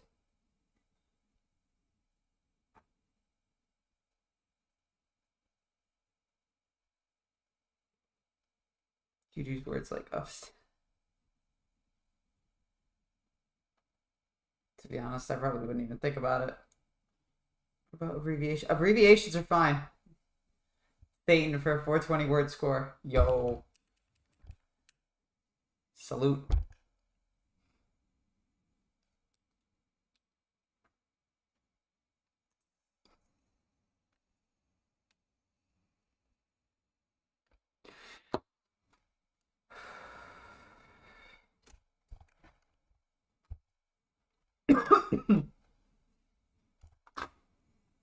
Okay. Oh, earlier I think I said that um I think I said that Northrup was imprisoned in 1928 for financial fraud. No, it was her dad. I mistakenly read that wrong. Made a couple of abbreviations. Just a couple. If you have ology, put that after. Yeah, pretty much. That is like, if you could put ology in front of anything, guaranteed win.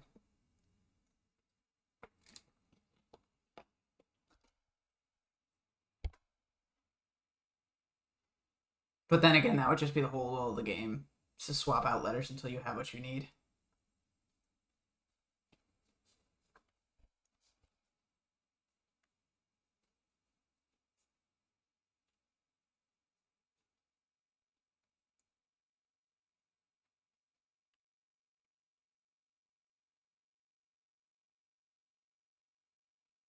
Gallywickology.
From Scientologist to a pimpologist. What the hell? I feel like we could use the names of handles. That'd be good. That'd be good. Yeah, add those.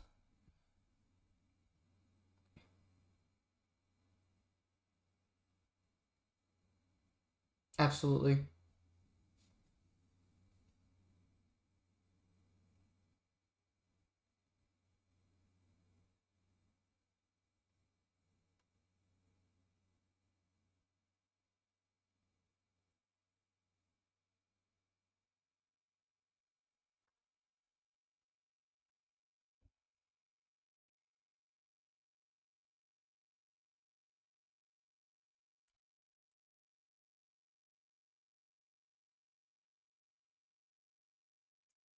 Actually, let me throw this under.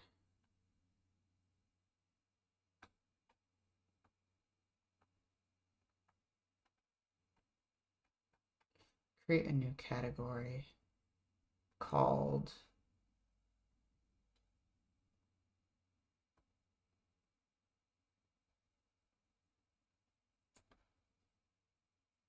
Call it summaries.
Just for the hell of it, I am going to keep going on the Sarah Northrup article.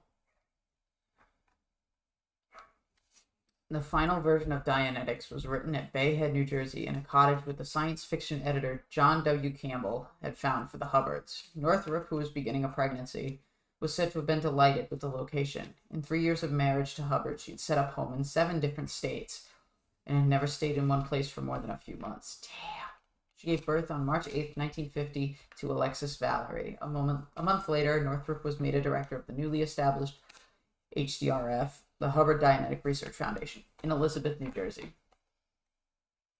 an organization founded to disseminate knowledge of Dianetics. The Hubbards moved to a new house in Elizabeth to be near the foundation. Northrup became Hubbard's personal auditor and was hailed by him as one of the first Dianetic clears. Dianetics became an immediate bestseller when it was published in May of 1950. Only 2 months later, over 55,000 copies had been sold, and 500 Dianetics groups had been set up across the United States. Dianetics Foundation was making a huge amount of money, but problems were already evident. Money was pouring out as fast as it was coming in due to lax financial management and Hubbard's own free spending. Northrup recalled that he used to carry huge amounts of cash around in his pocket. I remember going past a Lincoln dealer and admiring one of those big Lincolns they had then. He walked right in there and bought it for me. Cash. By October, the Foundation's financial affairs had reached a crisis point. According to his public relations assistant, Barbara Clouden, Hubbard became increasingly paranoid and authoritarian due to political and organizational problems with people grabbing for power. He began an affair with the 20-year-old Clouden. Hold up, guys, we got another affair. He began an affair with the 20-year-old Clouden, much to the annoyance of Northrup, who was clearly aware of the liaison. Clouden recalled that Northrup was very hostile to me. We were talking about guns, and she said to me that I was the type to use a Saturday Night Special, which was a very cheap junk gun. One evening, he arranged a double date with his wife and Clouden, who was accompanied by Hollister, an instructor in the LA Dianetics Foundation. The party backfired drastically. Northrup began an affair with Hollister, a handsome 22-year-old who was college educated and a noted sportsman. Jesus. Fuck. Alright, new note.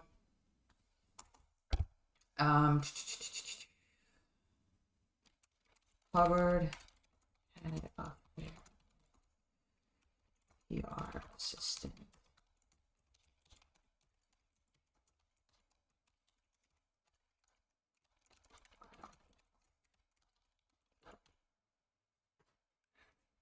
Just one big fucking affair pile.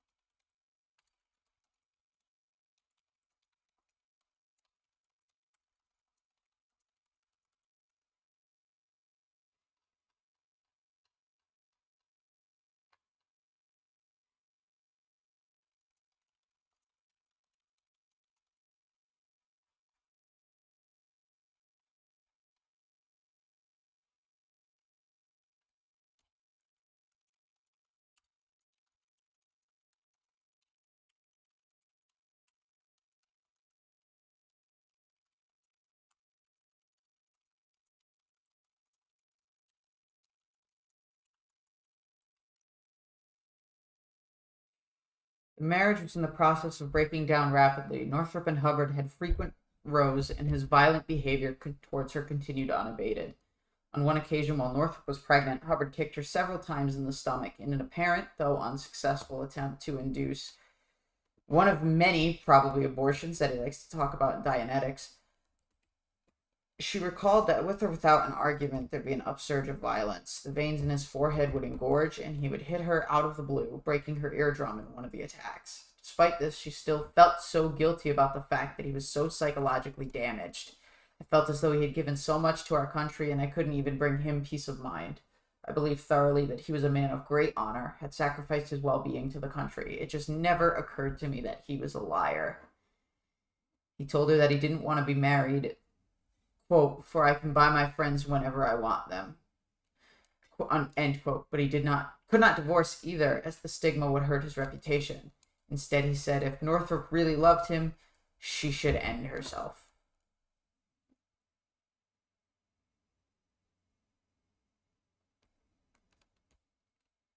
Fuck.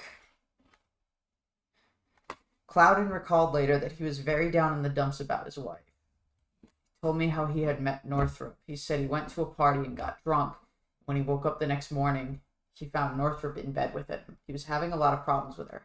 I remember he said to me I was the only person he knew who would set up a white silk tent for him. I was rather surprised when we were driving back to LA on Sunday evening, and he stopped at a florist to buy some flowers for his wife. November 1950, Northrup attempted ending herself by taking sleeping pills. Hubbard blamed Clouden for it and told her to forget about him and the foundation, but resumed the affair with her again a month later. Within a month. Hubbard attempted to patch up the marriage in January of 51 by inviting Northrup and baby Alexis to Palm Springs, California, where he'd rented a house. The situation soon became tense again. Richard DeMille, nephew of the famous director Cecil B. DeMille, recalled that there was a lot of turmoil and dissension in the foundation at the time. He kept accusing communists of trying to take control, and he was having difficulties with Northrup. It was clear their marriage was breaking up. She was very critical of him, and he told me she was fooling around with Hollister, and he didn't trust her. Hubbard enlisted DeMille and another Dianeticist, Dave Williams, in an attempt to convince her to stay with him. John Sanborn, who worked for Hubbard for many years, recalled this. Earlier on, before the divorce, he made this stupid attempt to get Northrup brainwashed so she'd do what he said.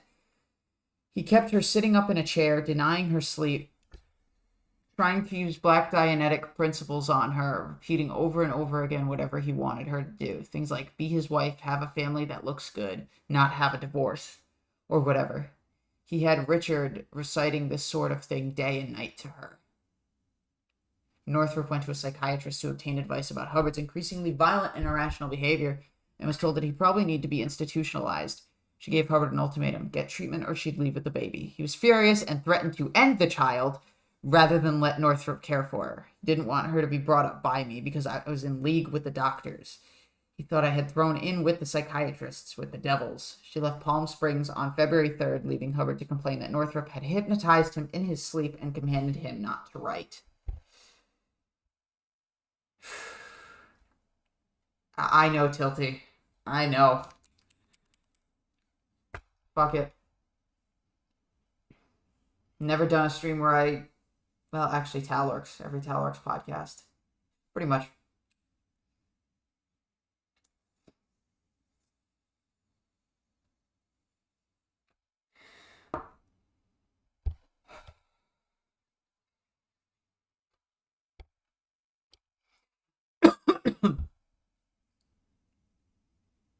By the way, I'll be right back. Hydration check.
3 weeks later, Hubbard abducted both Northrup and Alexis.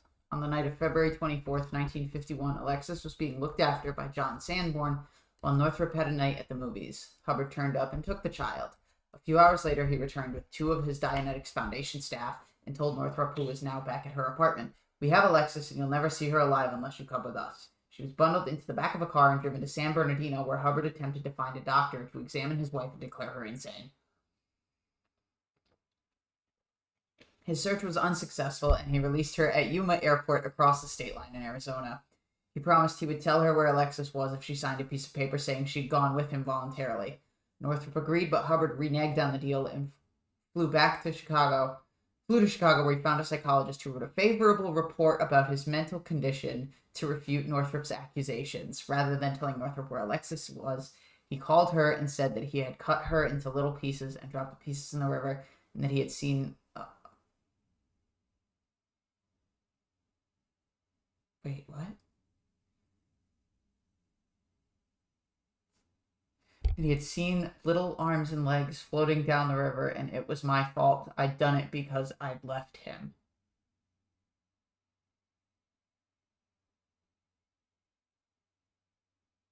Who the fuck was him? Hubbard, wait. This is what Hubbard said to her. Oh. No, my bad. Stupid, not reading context properly. He would say that Sarah Northrup did that. Hubbard subsequently returned to the Foundation in Elizabeth, New Jersey. There he wrote a letter informing the FBI that Northrup and her lover, Miles Hollister, whom he'd fired from the Foundation staff, and according to Hollister had also threatened to kill, were among 15 known or suspected communists in his organization. Miles Hollister was described as somewhere in the vicinity of Los Angeles, evidently a prime mover but very young, about 22 years old, 6 foot, 180, black hair, sharp chin, broad forehead, rather Slavic. Confessedly a member of the Young Communists, center of most turbulence in our organization. Dismissed in February when affiliations were discovered, active and dangerous, commonly armed, outspokenly disloyal to the U.S. Not the communists. In another letter sent in March, Hubbard told the FBI that Northrup was a communist and a drug addict and offered a $10,000 reward to anyone who could resolve Northrup's problems through the application of Dianetics.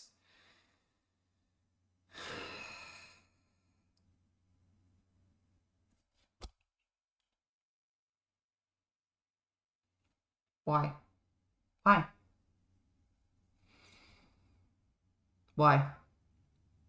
Northrup filed a kidnapping complaint with the LAPD on her return home, but was rebuffed by the police, who dismissed the affair as a mere domestic dispute.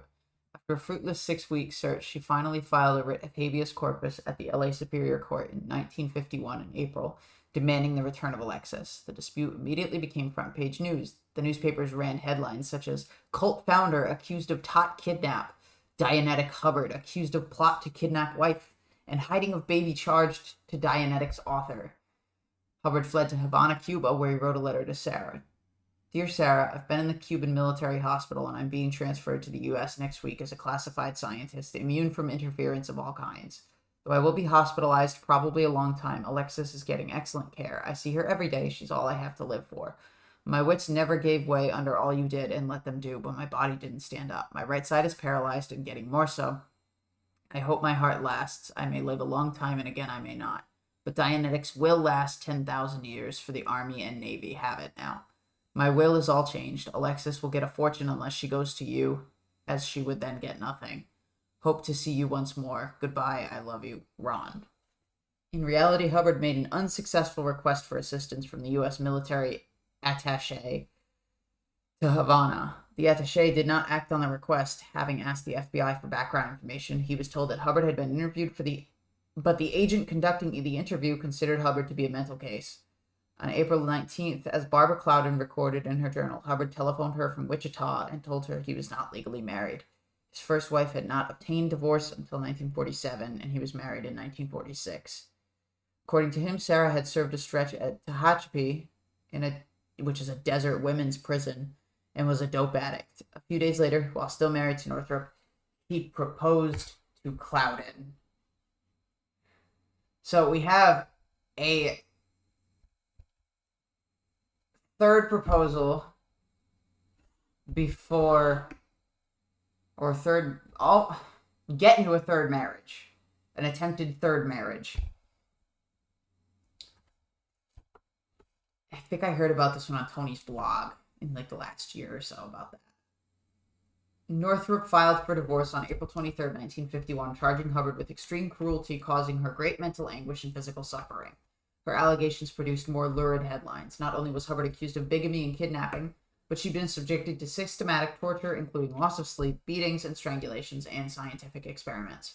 Because of his crazy misconduct, she was in, quote, hourly fear of both the life of herself and of her infant daughter, who she had not seen for 2 months. She consulted doctors who concluded that said Hubbard was hopelessly insane and crazy, and that there was no hope for Hubbard or any reason for her to endure further. That competent medical advisors recommended that said Hubbard to be committed to a private sanatorium for psychiatric observation and treatment of a mental ailment known as paranoid schizophrenia.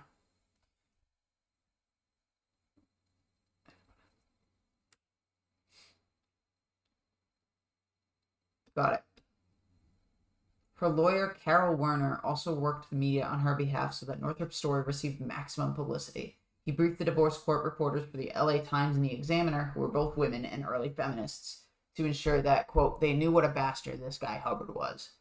He later told Hubbard's unofficial biographer, Russell Miller, I liked Sarah and Miles a lot. They eventually married and got a house in Malibu, and we became friends. I remember they introduced me to pot. I believed Sarah absolutely. There was no question about the truth in my opinion. When she first came to me with this wild story about how her husband had taken her baby, I was determined to help her all I could. I telephoned Hubbard's lawyer and Elizabeth and warned him, listen, asshole, if you don't get that baby back, I'm going to burn you. The divorce writ prompted a deluge of bad publicity for Hubbard and elicited an unexpected letter to Northrup from his first wife, Polly, who wrote, if I can help in any way I'd like to, you must get Alexis in your custody. Ron is not normal. I had hoped that you could straighten him out. Your charges sound fantastic to the average person, but I've been through it. The beatings, threats on my life, all the sadistic traits you charge. 12 years. Please do believe I do so want to help you get Alexis. In May of 19... Wait, so... Polly reached out to Sarah. Okay, hold up. Polly reached out to Northrup after Hubbard had taken Alexis.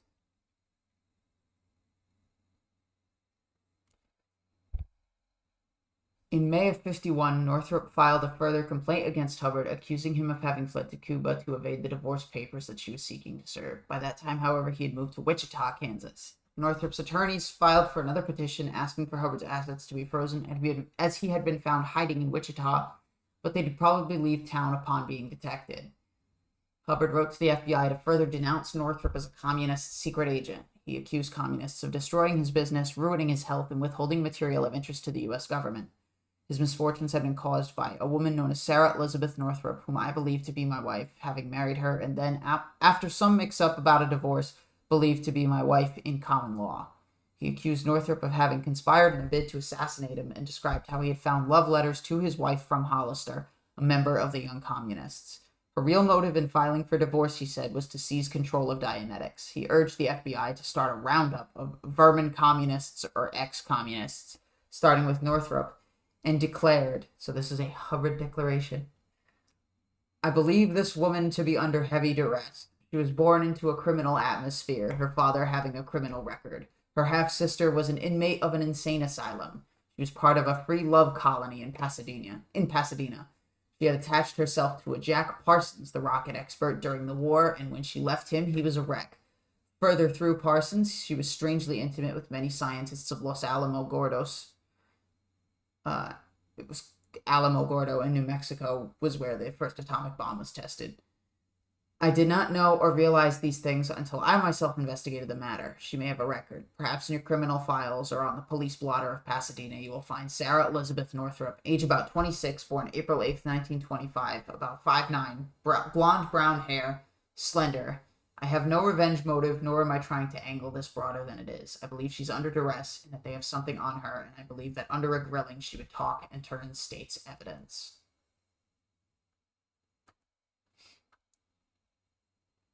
I wish I freaking found out what happened more with Polly, though. I wish we could get an update on the if they had talked, if they had gotten together and pulled some kind of shit on Hubbard, would have been a great movie adaptation. Um, oh, damn it! I wish there was more to that. I wish there was fucking more to that. Fortunately for Northrup, as it was the peak of the McCarthyite Red Scare, Hubbard's allegations were apparently ignored by the FBI, which filed his letter but took no further action. In June of 51, she finally secured the return of Alexis by agreeing to cancel her receivership action and divorce suit in California in return for a divorce guaranteed by L. Ron Hubbard. She met him in Wichita to resolve the situation. He told her that she was in a state of complete madness due to being dictated to and hypnotized by Hollister and his communist cell. Playing along, she told Hubbard that he was right and that the only way she could break free of their power was by going through with the divorce. He replied, "You know, I'm a public figure and you're nobody, so you have to go through. If you have to go through the divorce, I'll accuse you of desertion so it won't look so bad on my public record."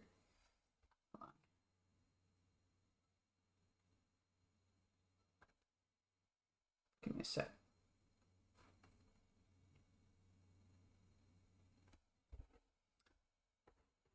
Hold on. She agreed to sign a statement written by Hubbard himself that retracted the allegations that she had made against him. I, Sarah Northrup, do hereby state that the things I have said about L. Ron Hubbard in courts and the public prints have been grossly exaggerated or entirely false. I have not at any time believed otherwise than that L. Ron Hubbard is a fine and brilliant man. I make the statement of my own free will, for I have begun to realize that what I have done may have injured the science of Dianetics, which in my studied opinion may be the only hope of sanity in future generations. I was under enormous stress, and my advisors insisted it was necessary for me to carry through an action as I have done. There is no other reason for this statement than my own wish to make atonement for the damage I may have done. In the future, I wish to lead a quiet and orderly existence with my little girl, far away from the enturbulating influences which have ruined my marriage. Sarah Northrup Hubbard.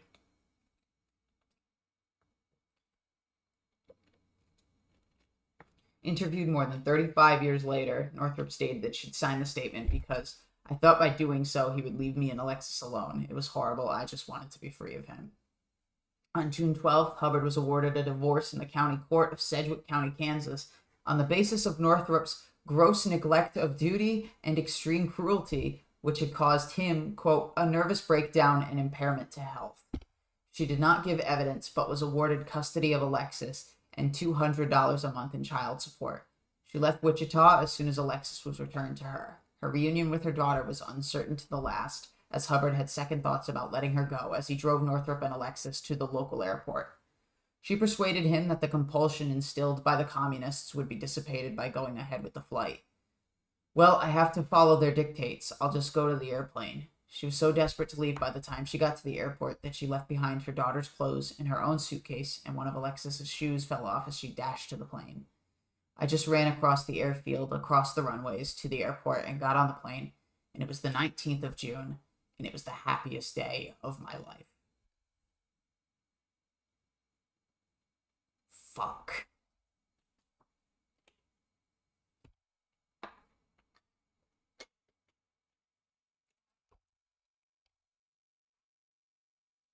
After divorcing Hubbard, Northrup married Miles Hollister and bought a house in Malibu, California. Hubbard continued to develop Dianetics, through which he met his third and last wife, Mary Sue, only a few months after the divorce. He explained his flight to Cuba as being a bid to escape Northrup's depredations. He talked a lot about Sarah. When she ran off with another man, Ron followed them and they locked him in a hotel room and pushed drugs up his nose, but he managed to escape and went to Cuba. He publicly portrayed his marital problems as being entirely the fault of Northrup and her lover, Hollister. The money and glory inherent in Dianetics was entirely too much for those with whom I had the bad misfortune to associate myself, including a woman who had represented herself as my wife and who had been cured of severe psychosis by Dianetics, but who, because of structural brain damage, would evidently never be entirely sane.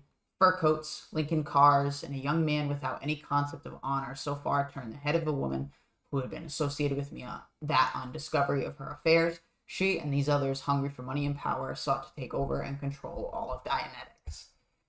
Many years later, another of his followers, Virginia Downsboro, recalled that during the mid 1960s, he talked a lot about Sarah Northrup and seemed to want to make sure that I knew he had never married her. I didn't know why it was so important to him. I'd never met Sarah, and I couldn't have cared less, but he wanted to persuade me that the marriage had never taken place. When he talked about his first wife, the picture he put out of himself was one of this poor, wounded fellow coming home from the war and being abandoned by his wife and family because he would be a drain on them. As Downsboro put it, he portrayed himself as a constant victim of women. The writer Christopher Evans had noted that so painful do the memories of these incidents appear to be that L. Ron has more than once denied that he was ever married to Sarah Northrup at all. He notes as an example of this, quote, this apparent erasure of Sarah Northrup from his mind, end quote, a 1968 interview with the British broadcaster Granada Television, in which Hubbard denied that he had a second wife in between his first, Polly, and the present one, Mary Sue. Yep. Hubbard said, "How many times have I been married? I've been married twice, and I'm very happily married just now. I have a lovely wife, and I have 4 children. My first wife is dead. What happened to your second wife? I never had a second wife."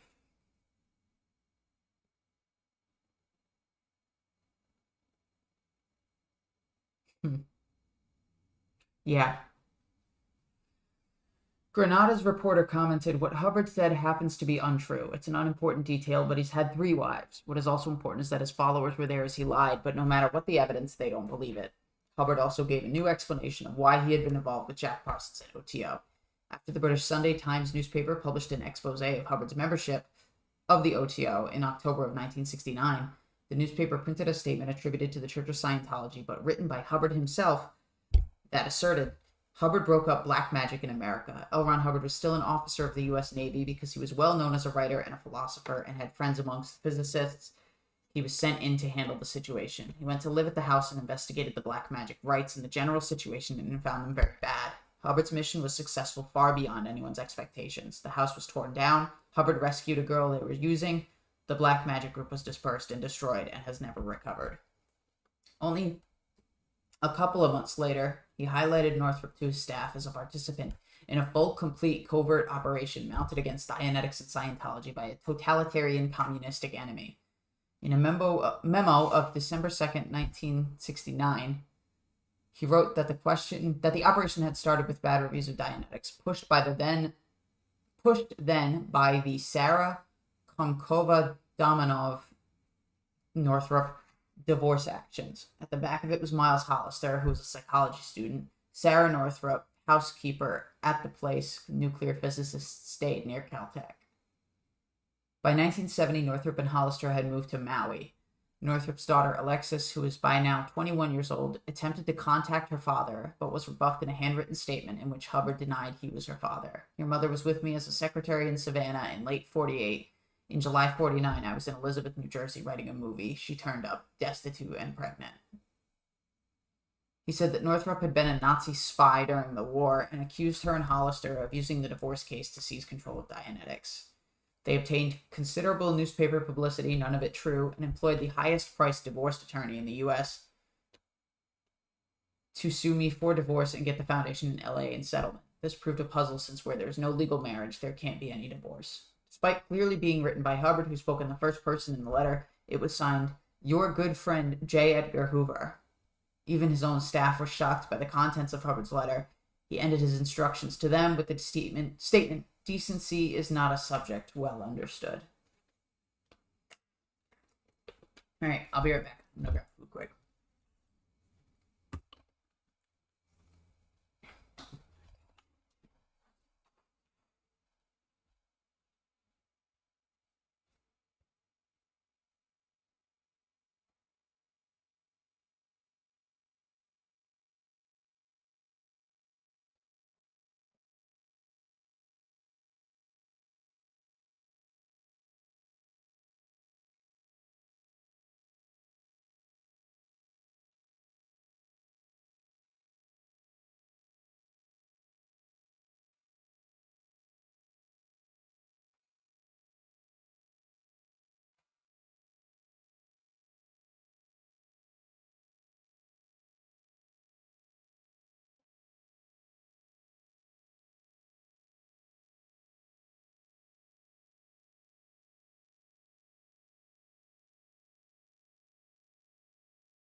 Neither Northrup nor Alexis made any further attempt to contact Hubbard, who disinherited Alexis in his will, written in January of 1986 on the day before he died.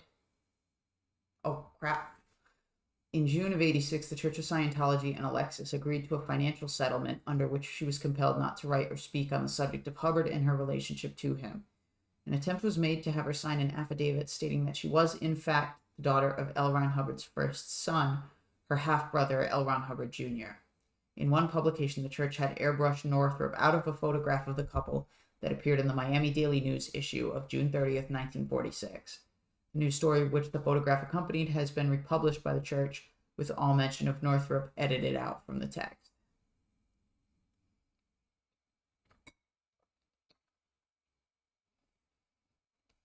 And the church continues to promulgate Hubbard's claims about their relationship. Lawrence Wright was told in September of 2010 by Tommy Davis, the then spokesman for the church, that Hubbard was never married to Sarah Northrup. She filed for divorce in an effort to try and create a false record that she'd been married to him. And she'd been part of Jack Parsons' group because she had been sent in there by the Russians. I can never pronounce her name. Her actual true name is a Russian name. That was one of the reasons L. Ron Hubbard never had a relationship with her. He never had a child with her. He wasn't married to her, but he did save her life and pull her out of that whole black magic ring.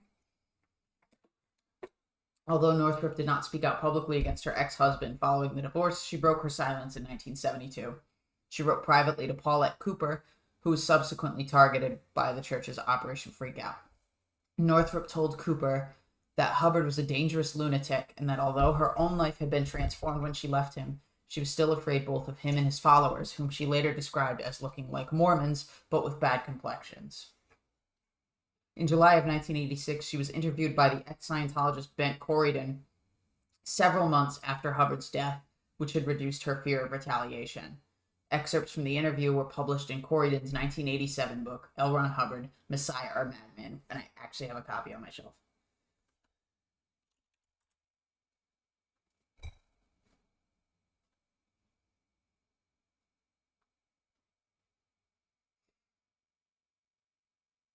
Northrup told, wait, hang on. Yeah. She died of breast cancer in 1997, but in the last few months of her life, she dictated a tape-recorded account of her relationship with Hubbard. It is now in the Stephen A. Kent Collection on Alternative Religions at the University of Alberta, rejecting any suggestion that she was some kind of pathetic person who had suffered through the years because of my time with Ron. Northrup spoke of her relief that she'd been able to put it behind her. She stated that she was not interested in revenge. I'm interested in the truth.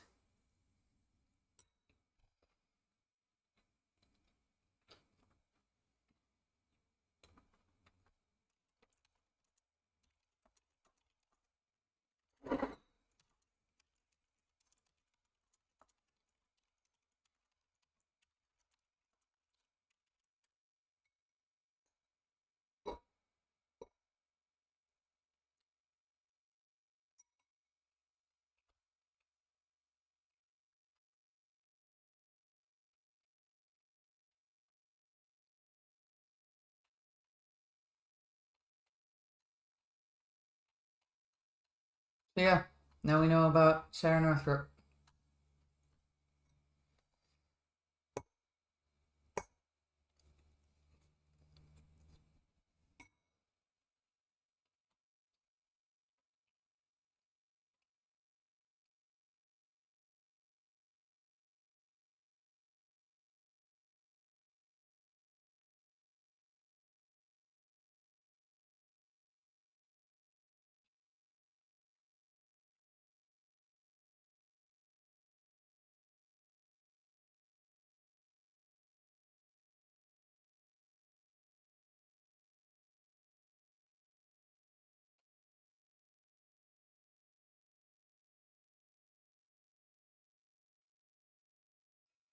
You know what we're gonna do?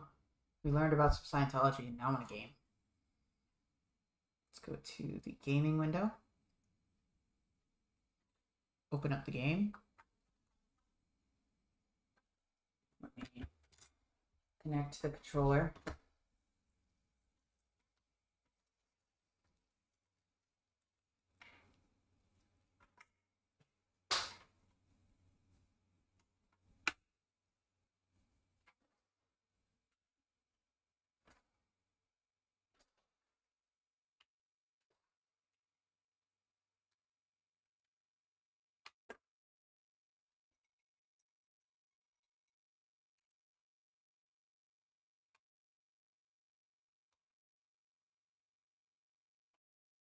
Give me a second. I have a message to send somebody.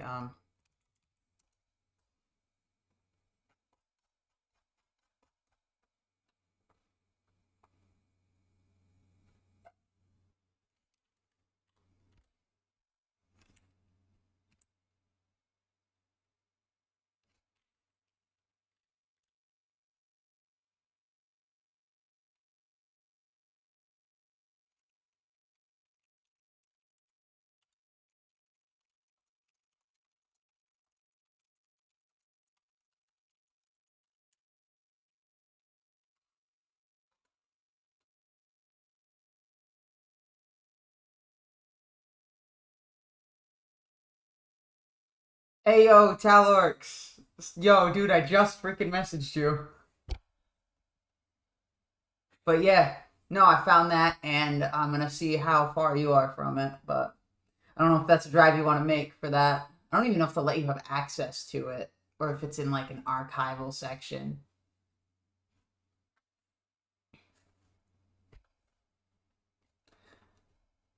5 hours. Are you willing to make this trip potentially if they say you can have access?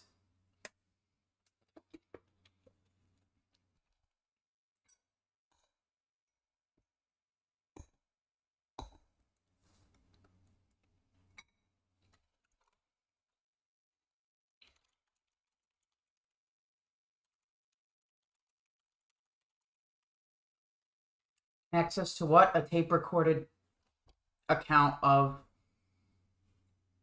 um a tape recorded account of Sarah Northrup detailing her relationship with Elron, and this was recorded like before her death, just before her death.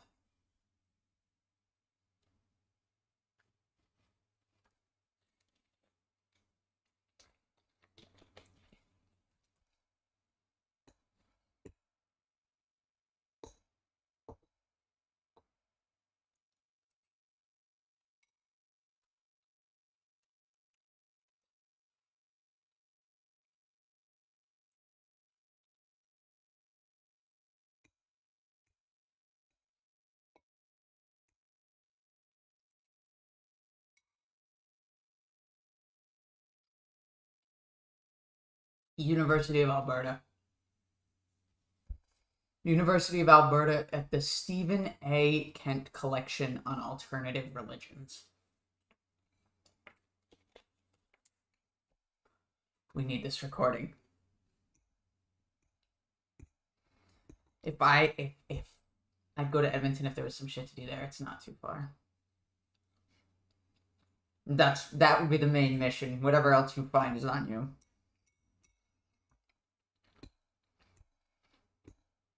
Is get that recording. Tilty Bird, really? Are you serious?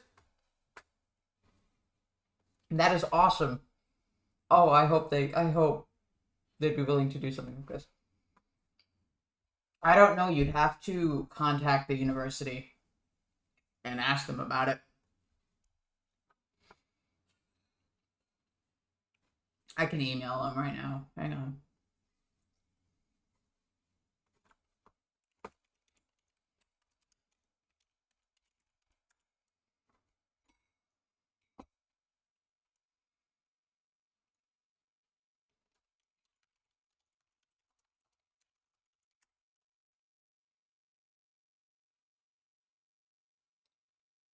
Play the recording and record it playing. Yeah. If you can bring in anybody that helps with like audio and stuff, that'd be fantastic.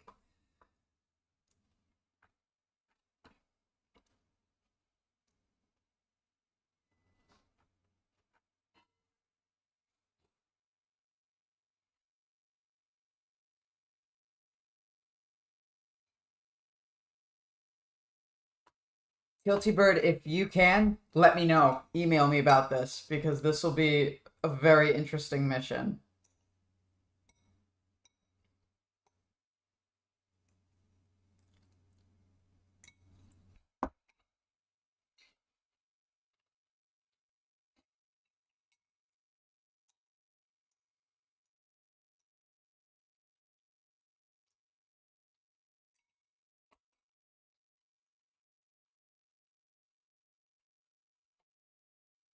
The hold on, let me fix something first before I will type it out. Just give me 1 second.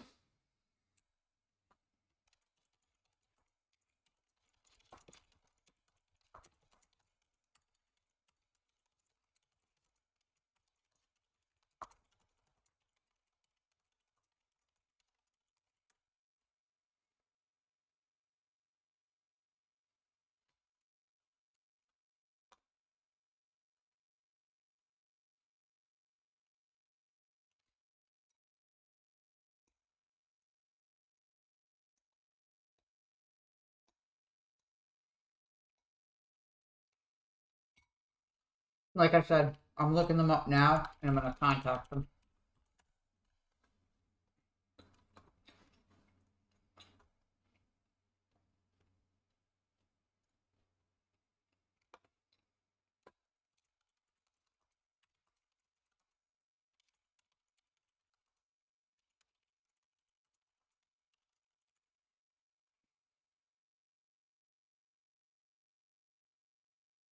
Kent is a professor in the Department of Sociology.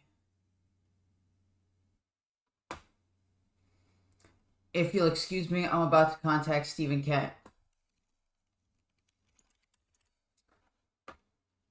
Dude, if you can, or even just record it or whatever and send me raw footage, holy shit, this will be a great video. Alright, so first off, collection for Stephen A. Kent. What's the collection?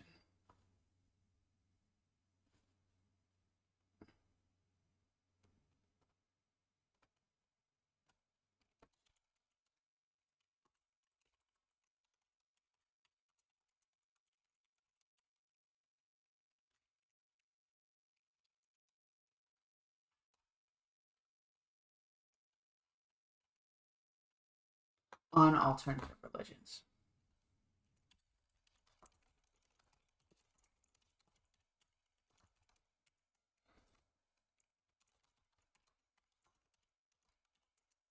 Hello, Mr. Kent. Please also oversee reading courses and independent studies for students. I think he will be receptive.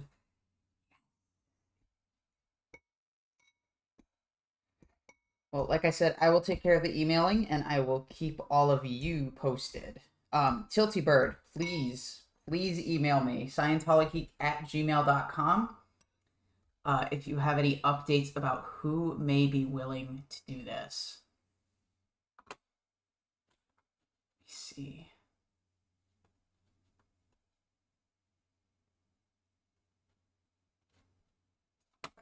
Yeah, I'll hit you up.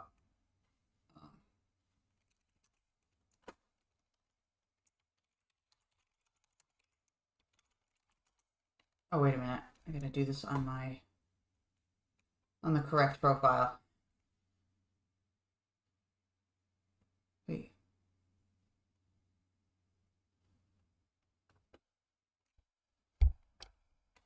Hang on, sorry. Just nope. Start with this one.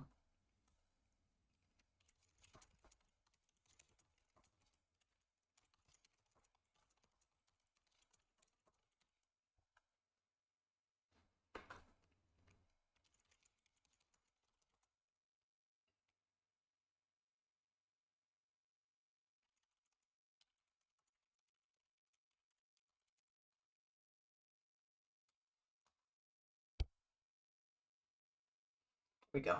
And now we can focus on Steven.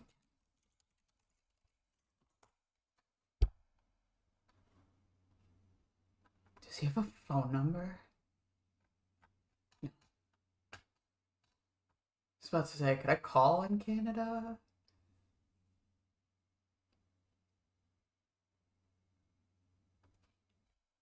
Okay. New email. What am I looking for? This one. Hello, Mr. Kent.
All right. I just sent a message to Stephen Kent. So we will see when we get a reply, and if we do, I will keep y'all in the know.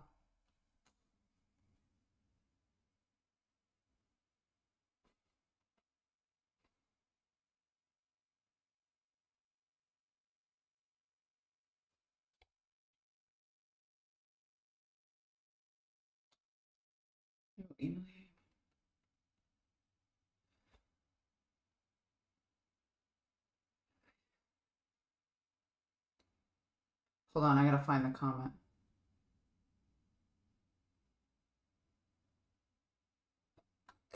You know what? I wouldn't give a shit even if you were Osa. I don't believe you are. Maybe it does.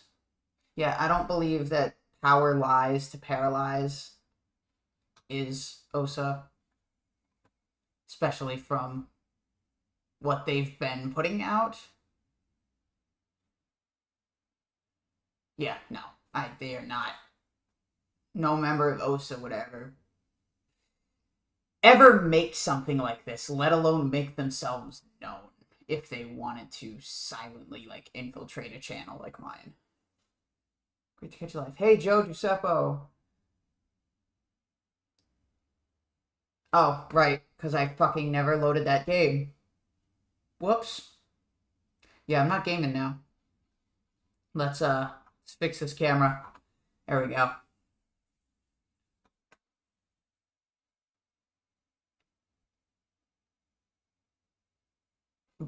Tilty Bird, did you find something? Or are you joking on the graphical presentation? Oh, this is exciting. What time is it in there?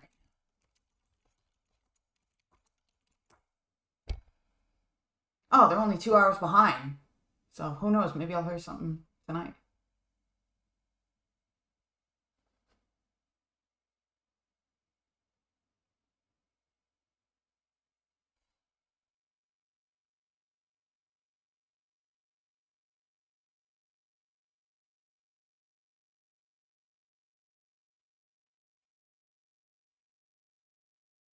I'm sorry, did something happen in the chat that I missed?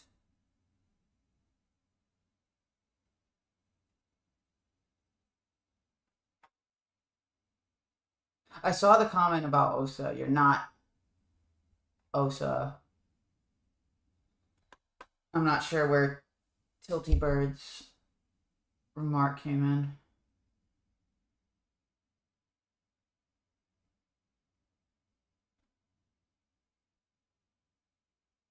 Really? Really? Do you have access to these? Because this would be very... Oh. Oh, yeah, no. Tom, you're being very annoying right now.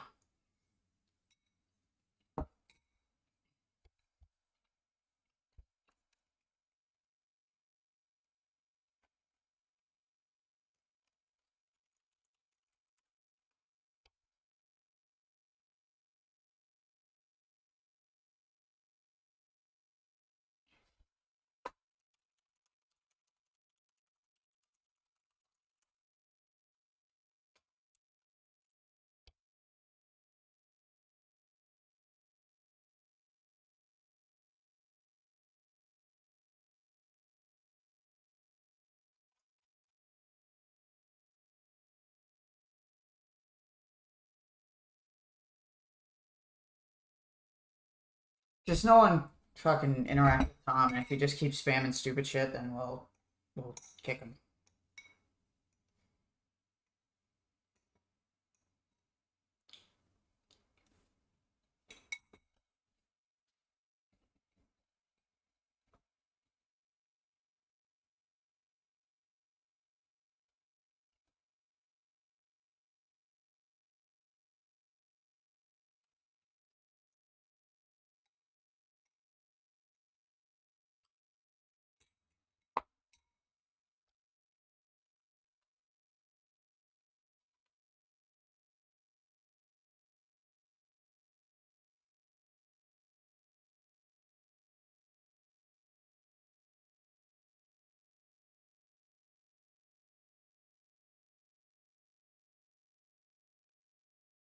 He makes another Osa comment. I'm waiting.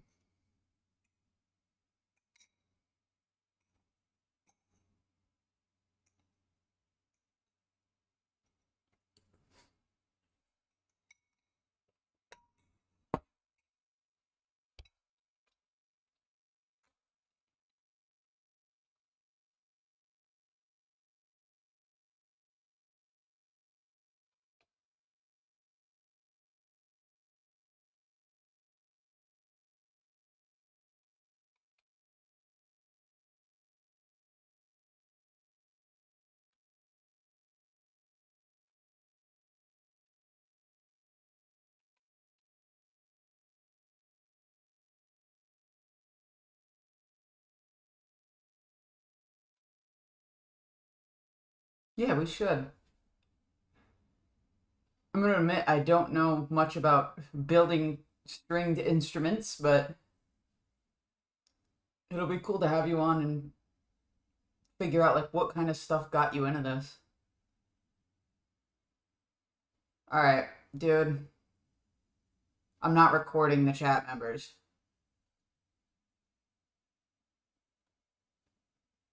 $10 minutes.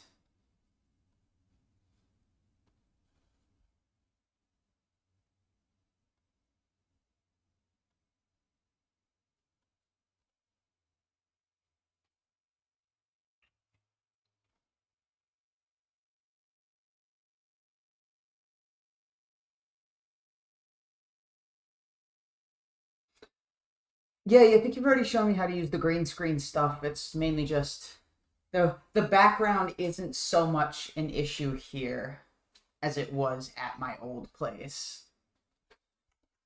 So that's kind of why I'm not too worried about it now. Cable. Okay. Oh, nice. What kind of cult? Just a little brief description. Well, not nice that you were in it. I'm sorry that you were in it, but get what I mean.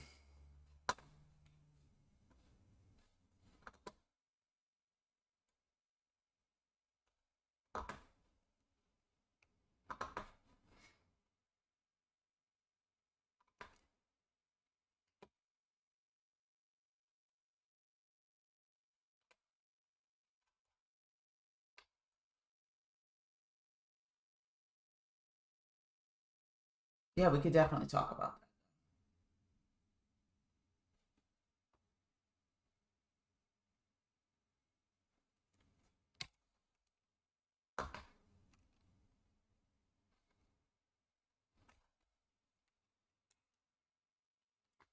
Right, you're not getting desktop audio.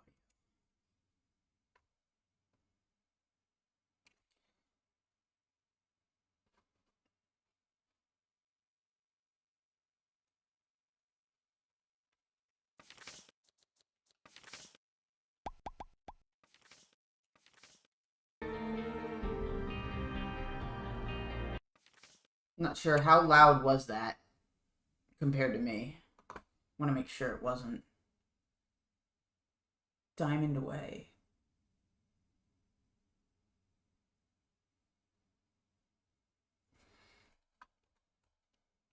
I was gonna say, hit me up in an email. We can talk more. I'll put down my email in.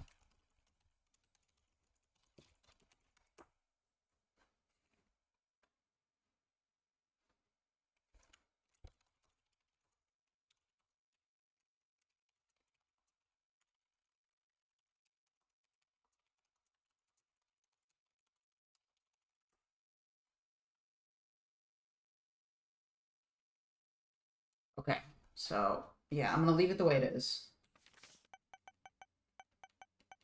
And I'm not gonna keep the music on because A, it's copyrighted. I mean, it's game music, so you'll hear it anyway. But it's just too loud for my tastes.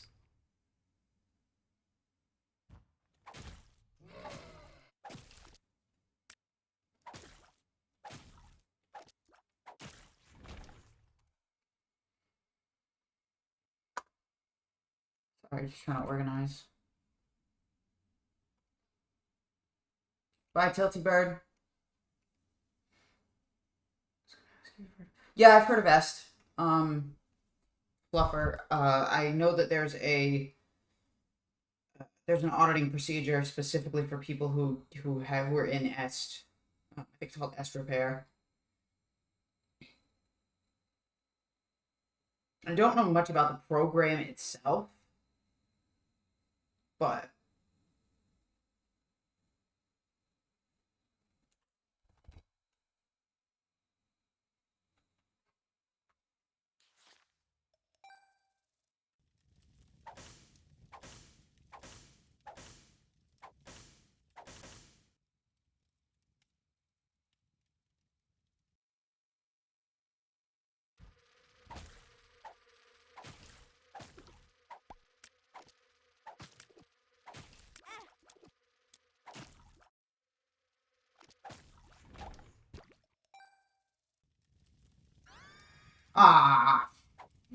head. No.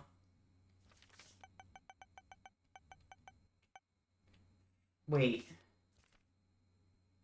Hold up.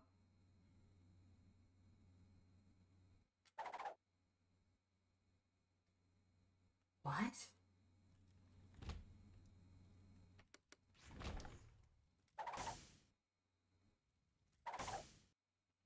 It's like a short range Azazel Club.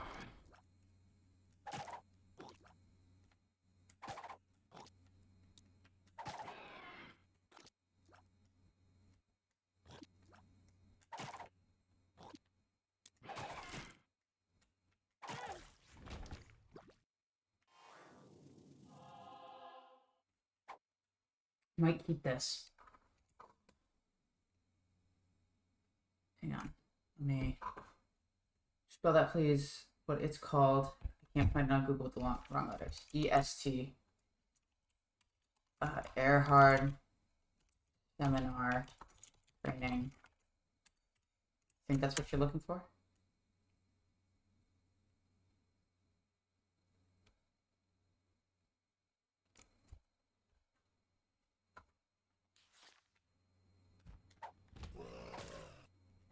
Wait, I'm doing this crap.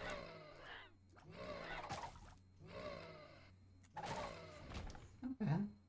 Keep it up. Keep going.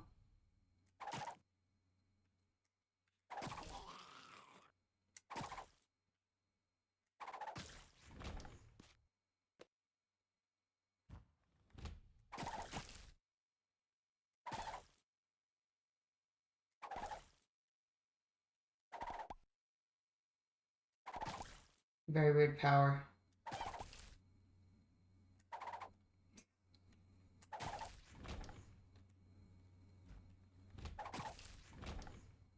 Don't have any keys. Why? Ooh, getting rid of people quick. Okay. Nah. Ah, shit. Okay. Fuck you.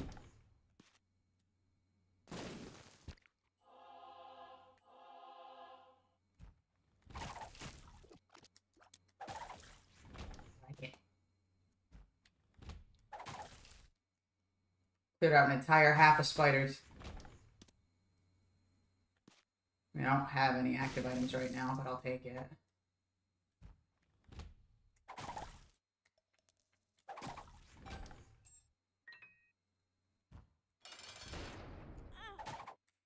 What the? Cursed eye shot. If you're charging, then it teleports you if you get hit while you're charging. No! Don't do that.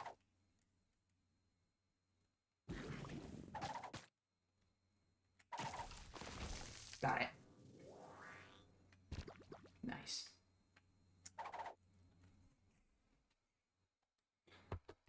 Oh yeah, I should load up the live on my phone just so I can see what's going on. Who knew that a little bored, depressed live stream would lead to a new mission? Hang on. YouTube. Me. Channel. Live. Volume off.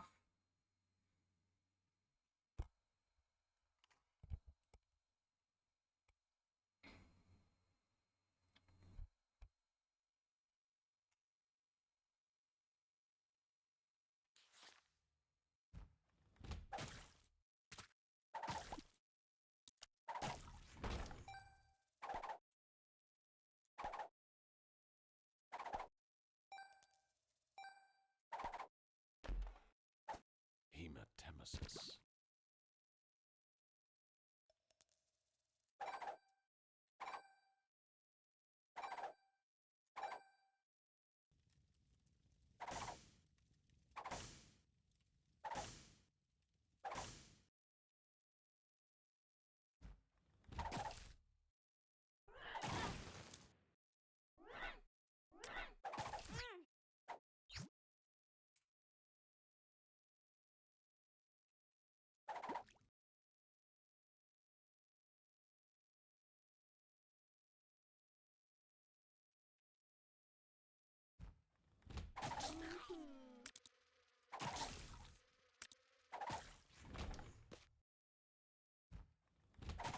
Ooh. Get rid of these guys fast. Alright. Nice, nice. Doing good here.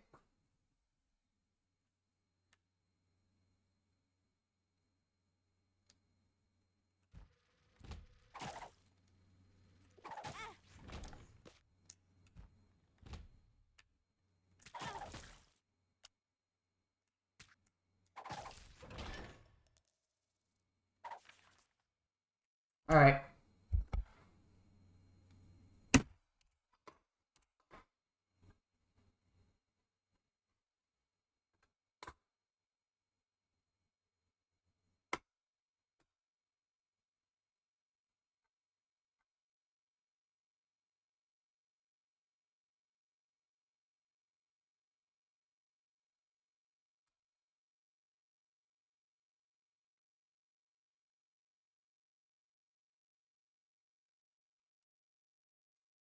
Tom, you're now banned for 24 hours.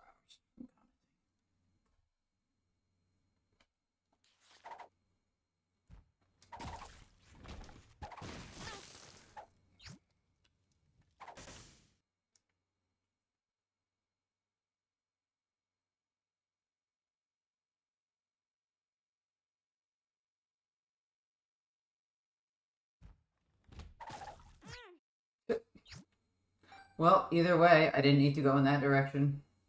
Unless this is the exact same direction. Oh, dead.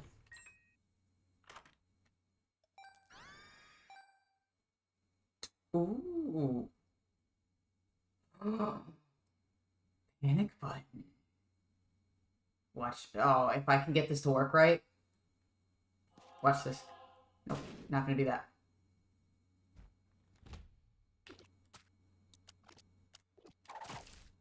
Jump when I'm in danger. This is awesome. Makes it a little more annoying to fight, but... Ah, you couldn't run from that? Can only run from projectiles. Let's go.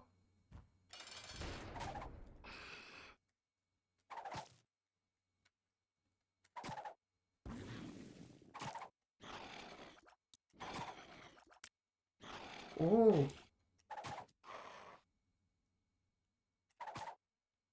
Okay. I win.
Love it.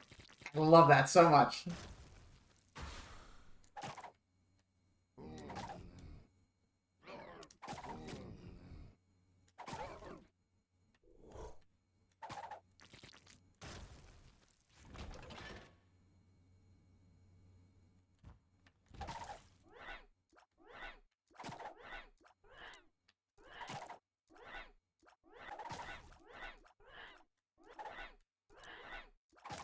Like the Matrix.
No.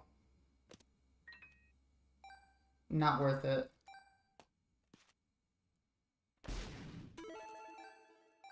Dude, so much money. Can I buy? Did I already check it? Fucking greed. Oh, son of a bitch.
You son of a...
Ah, shit.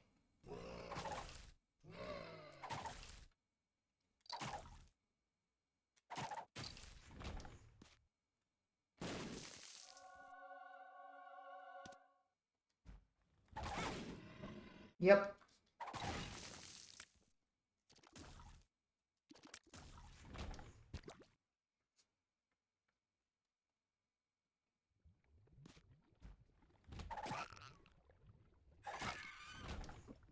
Stuck it. Oh, right. You fuckers explode. Hate them.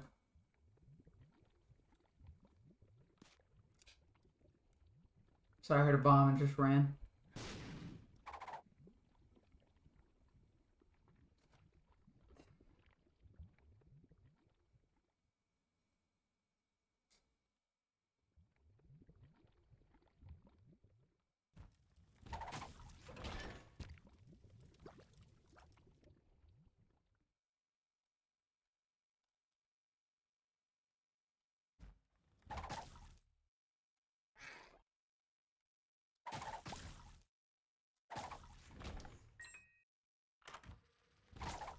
Really? That's all you give me? Stupid.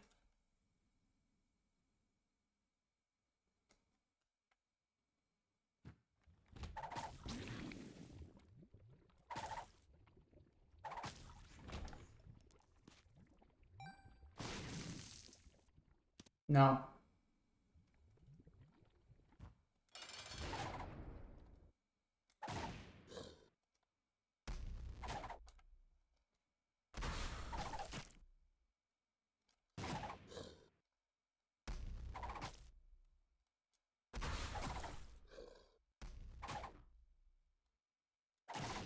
Dead. Little gish.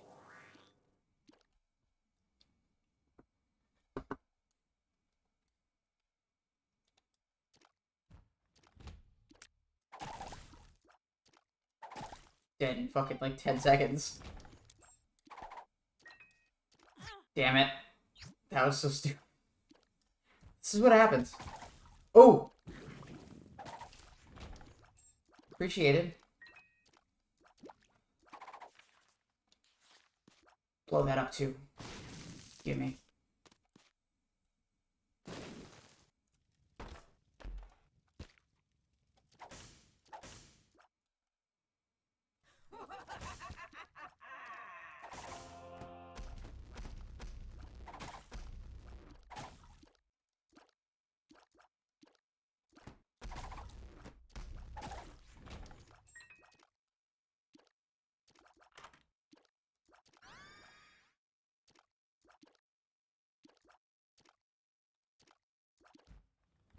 Oh.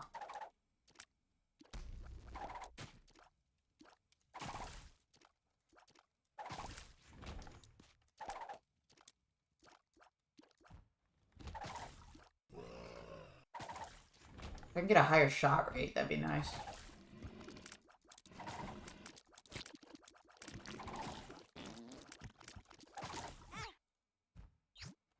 So stupid. Why? You throw me in this room? Fucking tumors.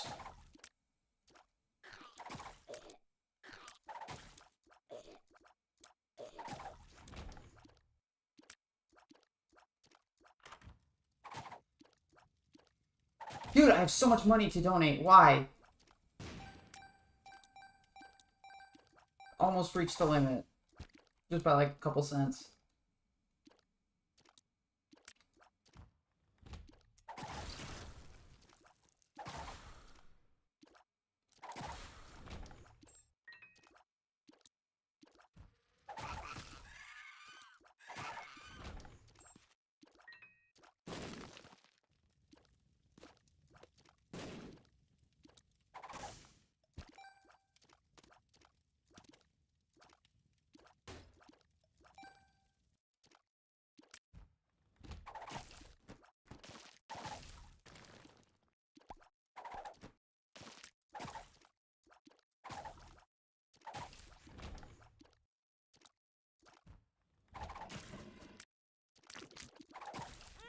Yeah, throw me right in the blood. That's where I want it to go. You... Son of a bitch.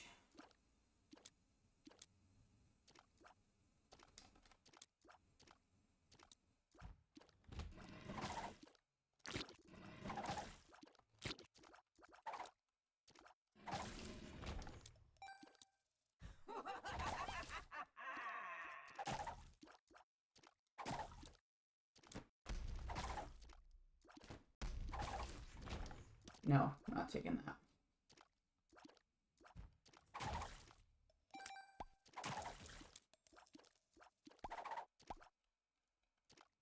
Almost died there, I guess. Almost got hit.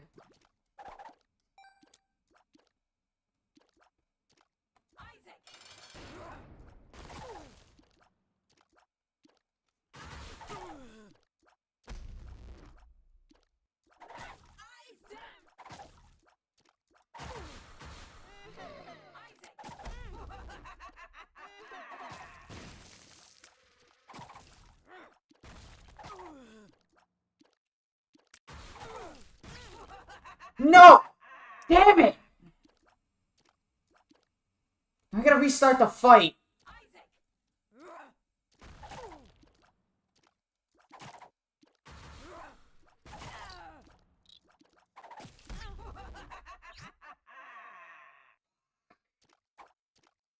Am I not gonna get this? Am I really not gonna get this? Because the game just wants to screw me? Because I took the stupid fucking charged eye shot? Or cursed eye shot?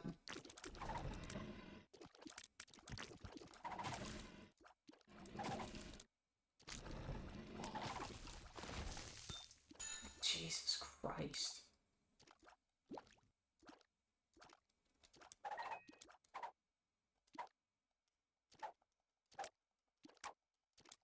I'll just swap like that.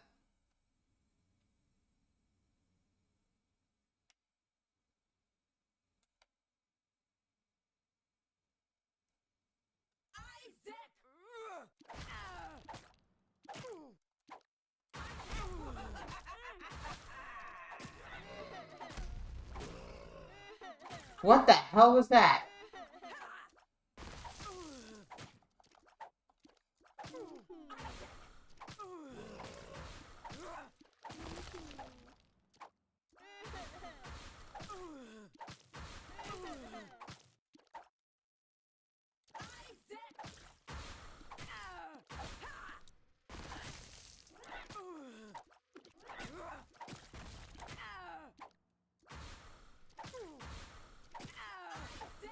Squatting really does work. Not in this, not as I mean it, but... Dead. Bone heart, too. Alright, so we'll take you. We'll go in here. Anything else? Just this? Fine. Bye. The fool. Go to Gehenna.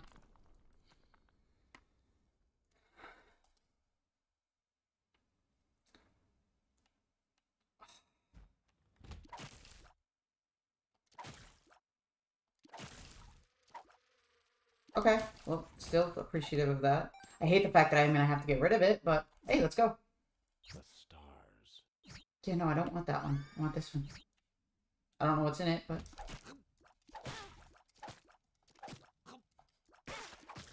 Son of a bitch.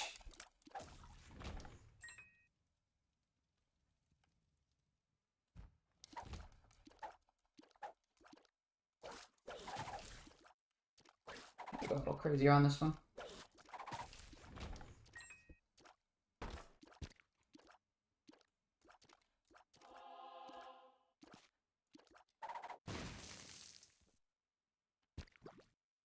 Thank you.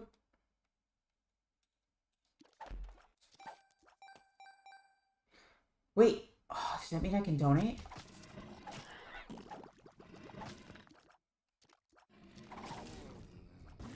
He's gonna do this shit.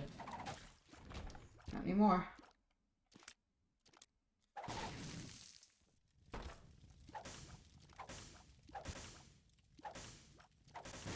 Ow. Did not mean to do that.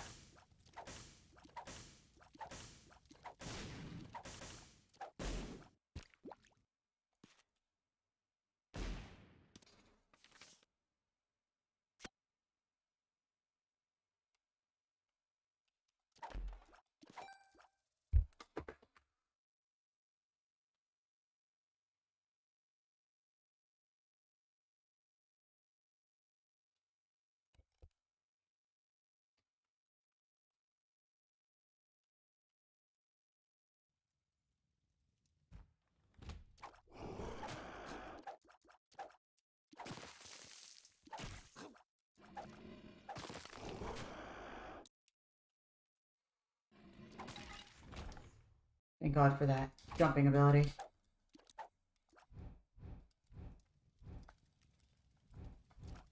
Can I just hit something, please?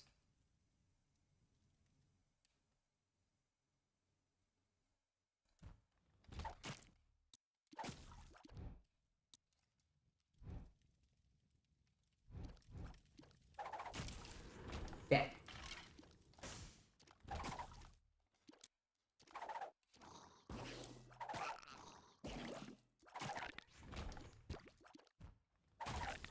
Can I donate all of my money? Or buy some cool shit?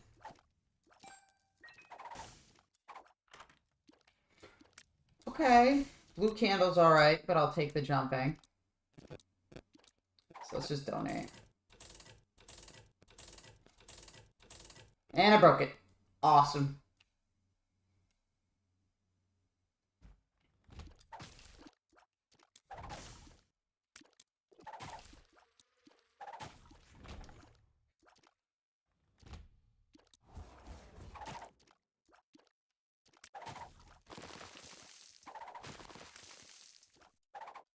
Can't touch this.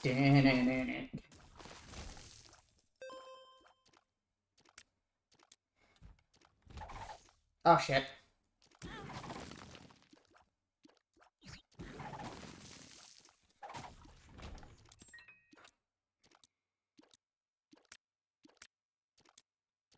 I'm gonna have to lose it anyway.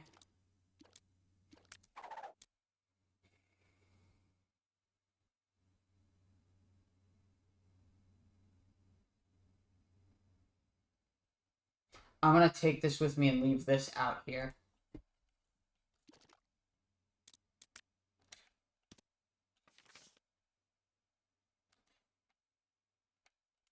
Let's go.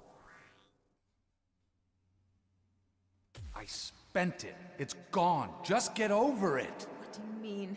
What do you mean it's gone? How can you have spent our savings?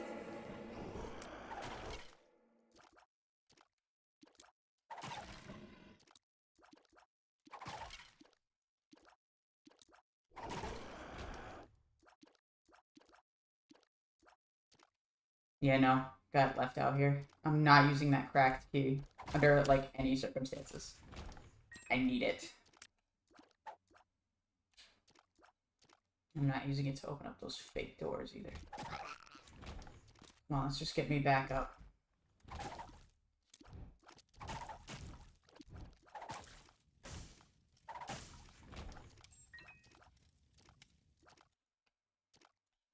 Up we go. Alright, hang on. Let me just check one thing.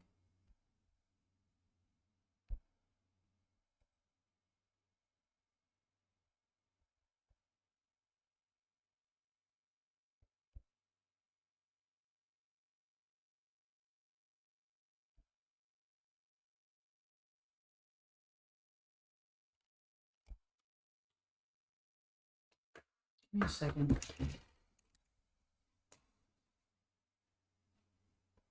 Let me shut this audio off briefly while I...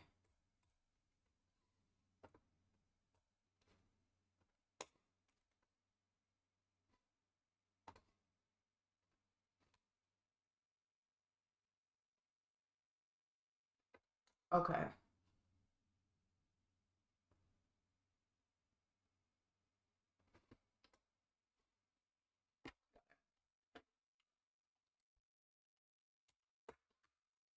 Audio.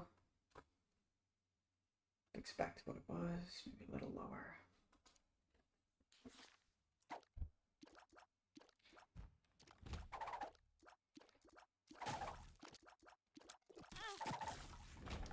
Yep. Don't need the money.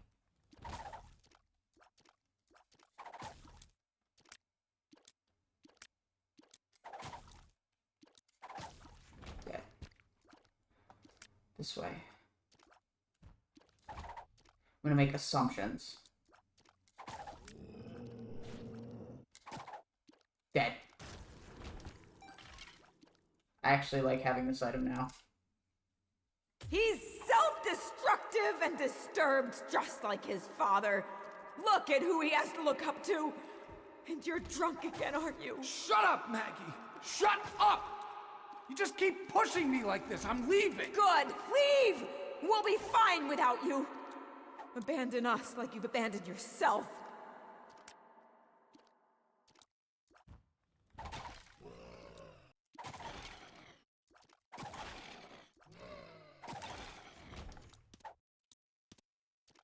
Nah. Let's go. Ah, these fucking guys again. You're dead. You'll be dead in a minute. Yeah.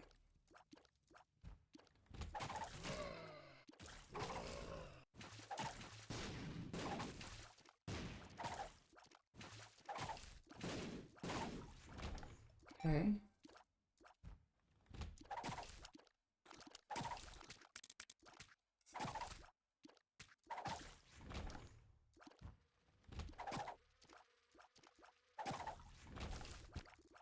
Whoops, shouldn't have teleported back. You need to repent. You need to confess your sins and become saved. Let his light inside you cleanse your You soul. are insane. You are taking this too far. Can't you hear how you sound? Pray with me.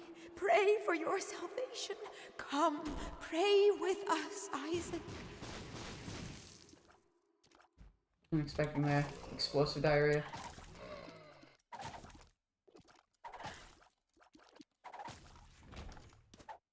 No. Yes.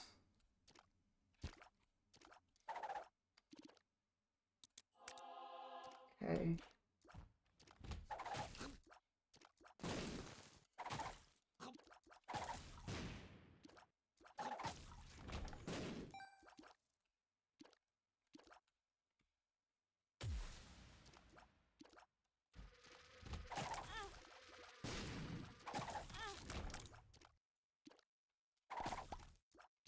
I better live to see this.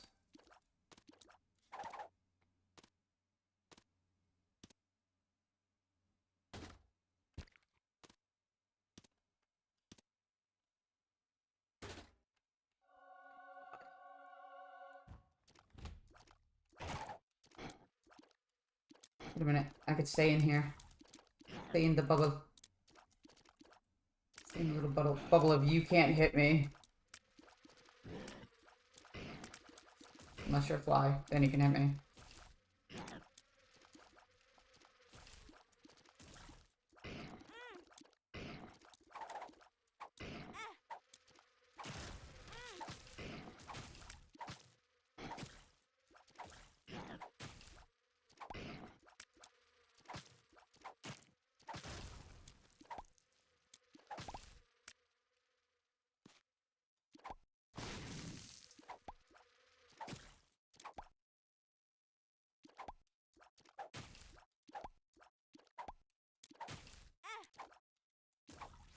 Do not let me die. What's down here?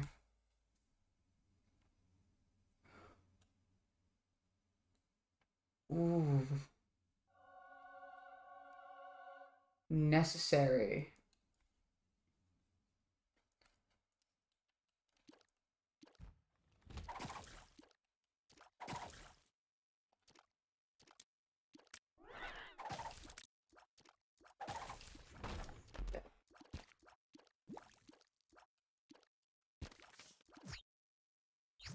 Please don't tell me I just left that. Thank God. Thought if I left it and didn't come back for it, it'd be lost. I have it for a very specific reason. Where are you going? Wait! We need you! Your son needs you! I'm doing more harm than good. I just can't do this anymore. I'm sorry. Please, please don't leave us! I'm sorry, Isaac. Hang on. Sorry, just give me 1 second. I'm trying to reload the chat. There we go. Now, cracked key is just a very important item. Oh, thank God I got the Malibu.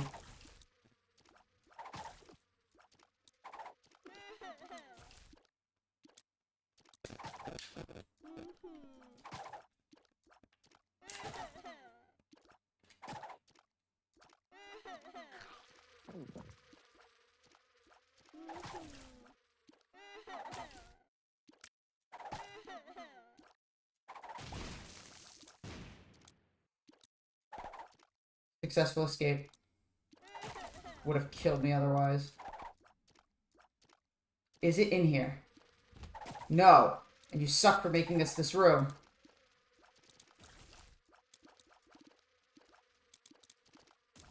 Okay. Got through. Nice. Please. Exit. Fucking pain in the ass. Exit. What the fuck? Little Plum, what are you doing here? Get out. Do not want your get out. There we go. Up to the home level.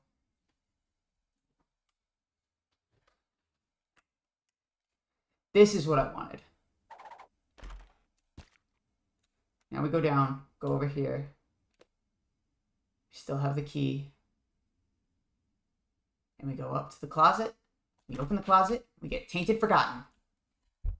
Hell yeah. I got the hot potato challenge. And then we go see what Mom's got. And then... Oh, if I could have gotten the yes mother. What the fuck? Sleep. And then we fight a Christian televangelist ghost.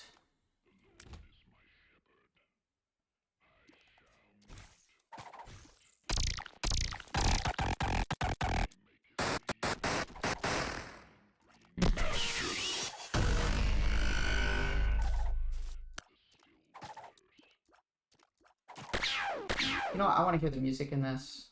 It's gonna be a little loud.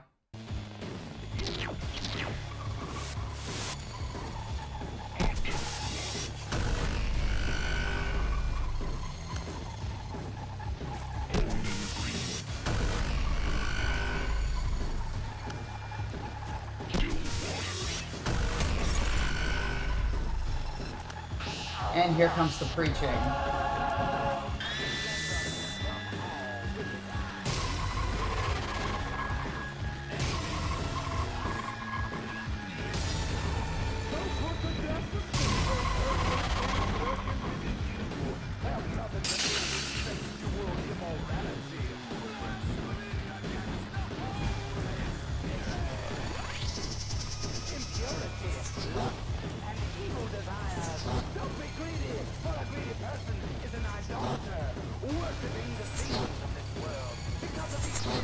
Son of a bitch. I'm about to yell the anger of God is coming, and it's like the most badass part of the fight.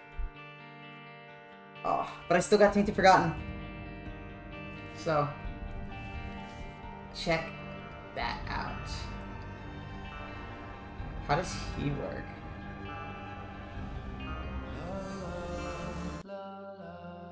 La la la la la la. So you're free. Wait. Oh.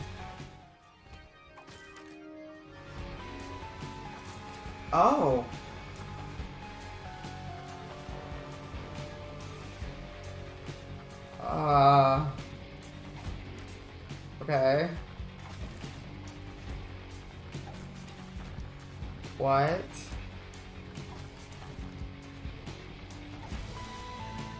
Move, fuckers.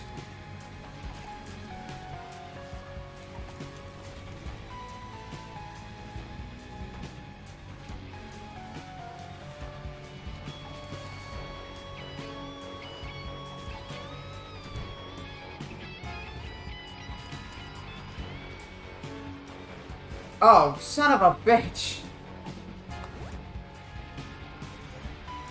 Thought the bomb would be placed where I was, not where the fucking thing was.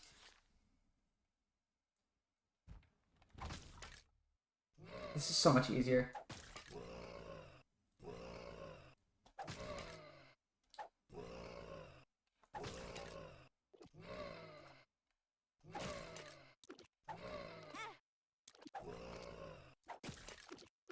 Wow, yay. And I just said this was better.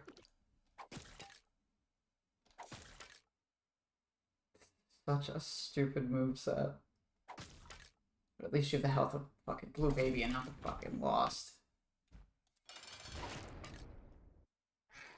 Dude, I was trying to get it. Fuck you. Little shit stink. Go away from me. Come here. Nope. Bye.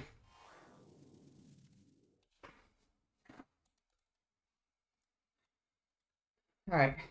I think I am going to end off the day with the stream. Thank you all for sticking around. I wasn't expecting this to get as eventful as it has. Thank you.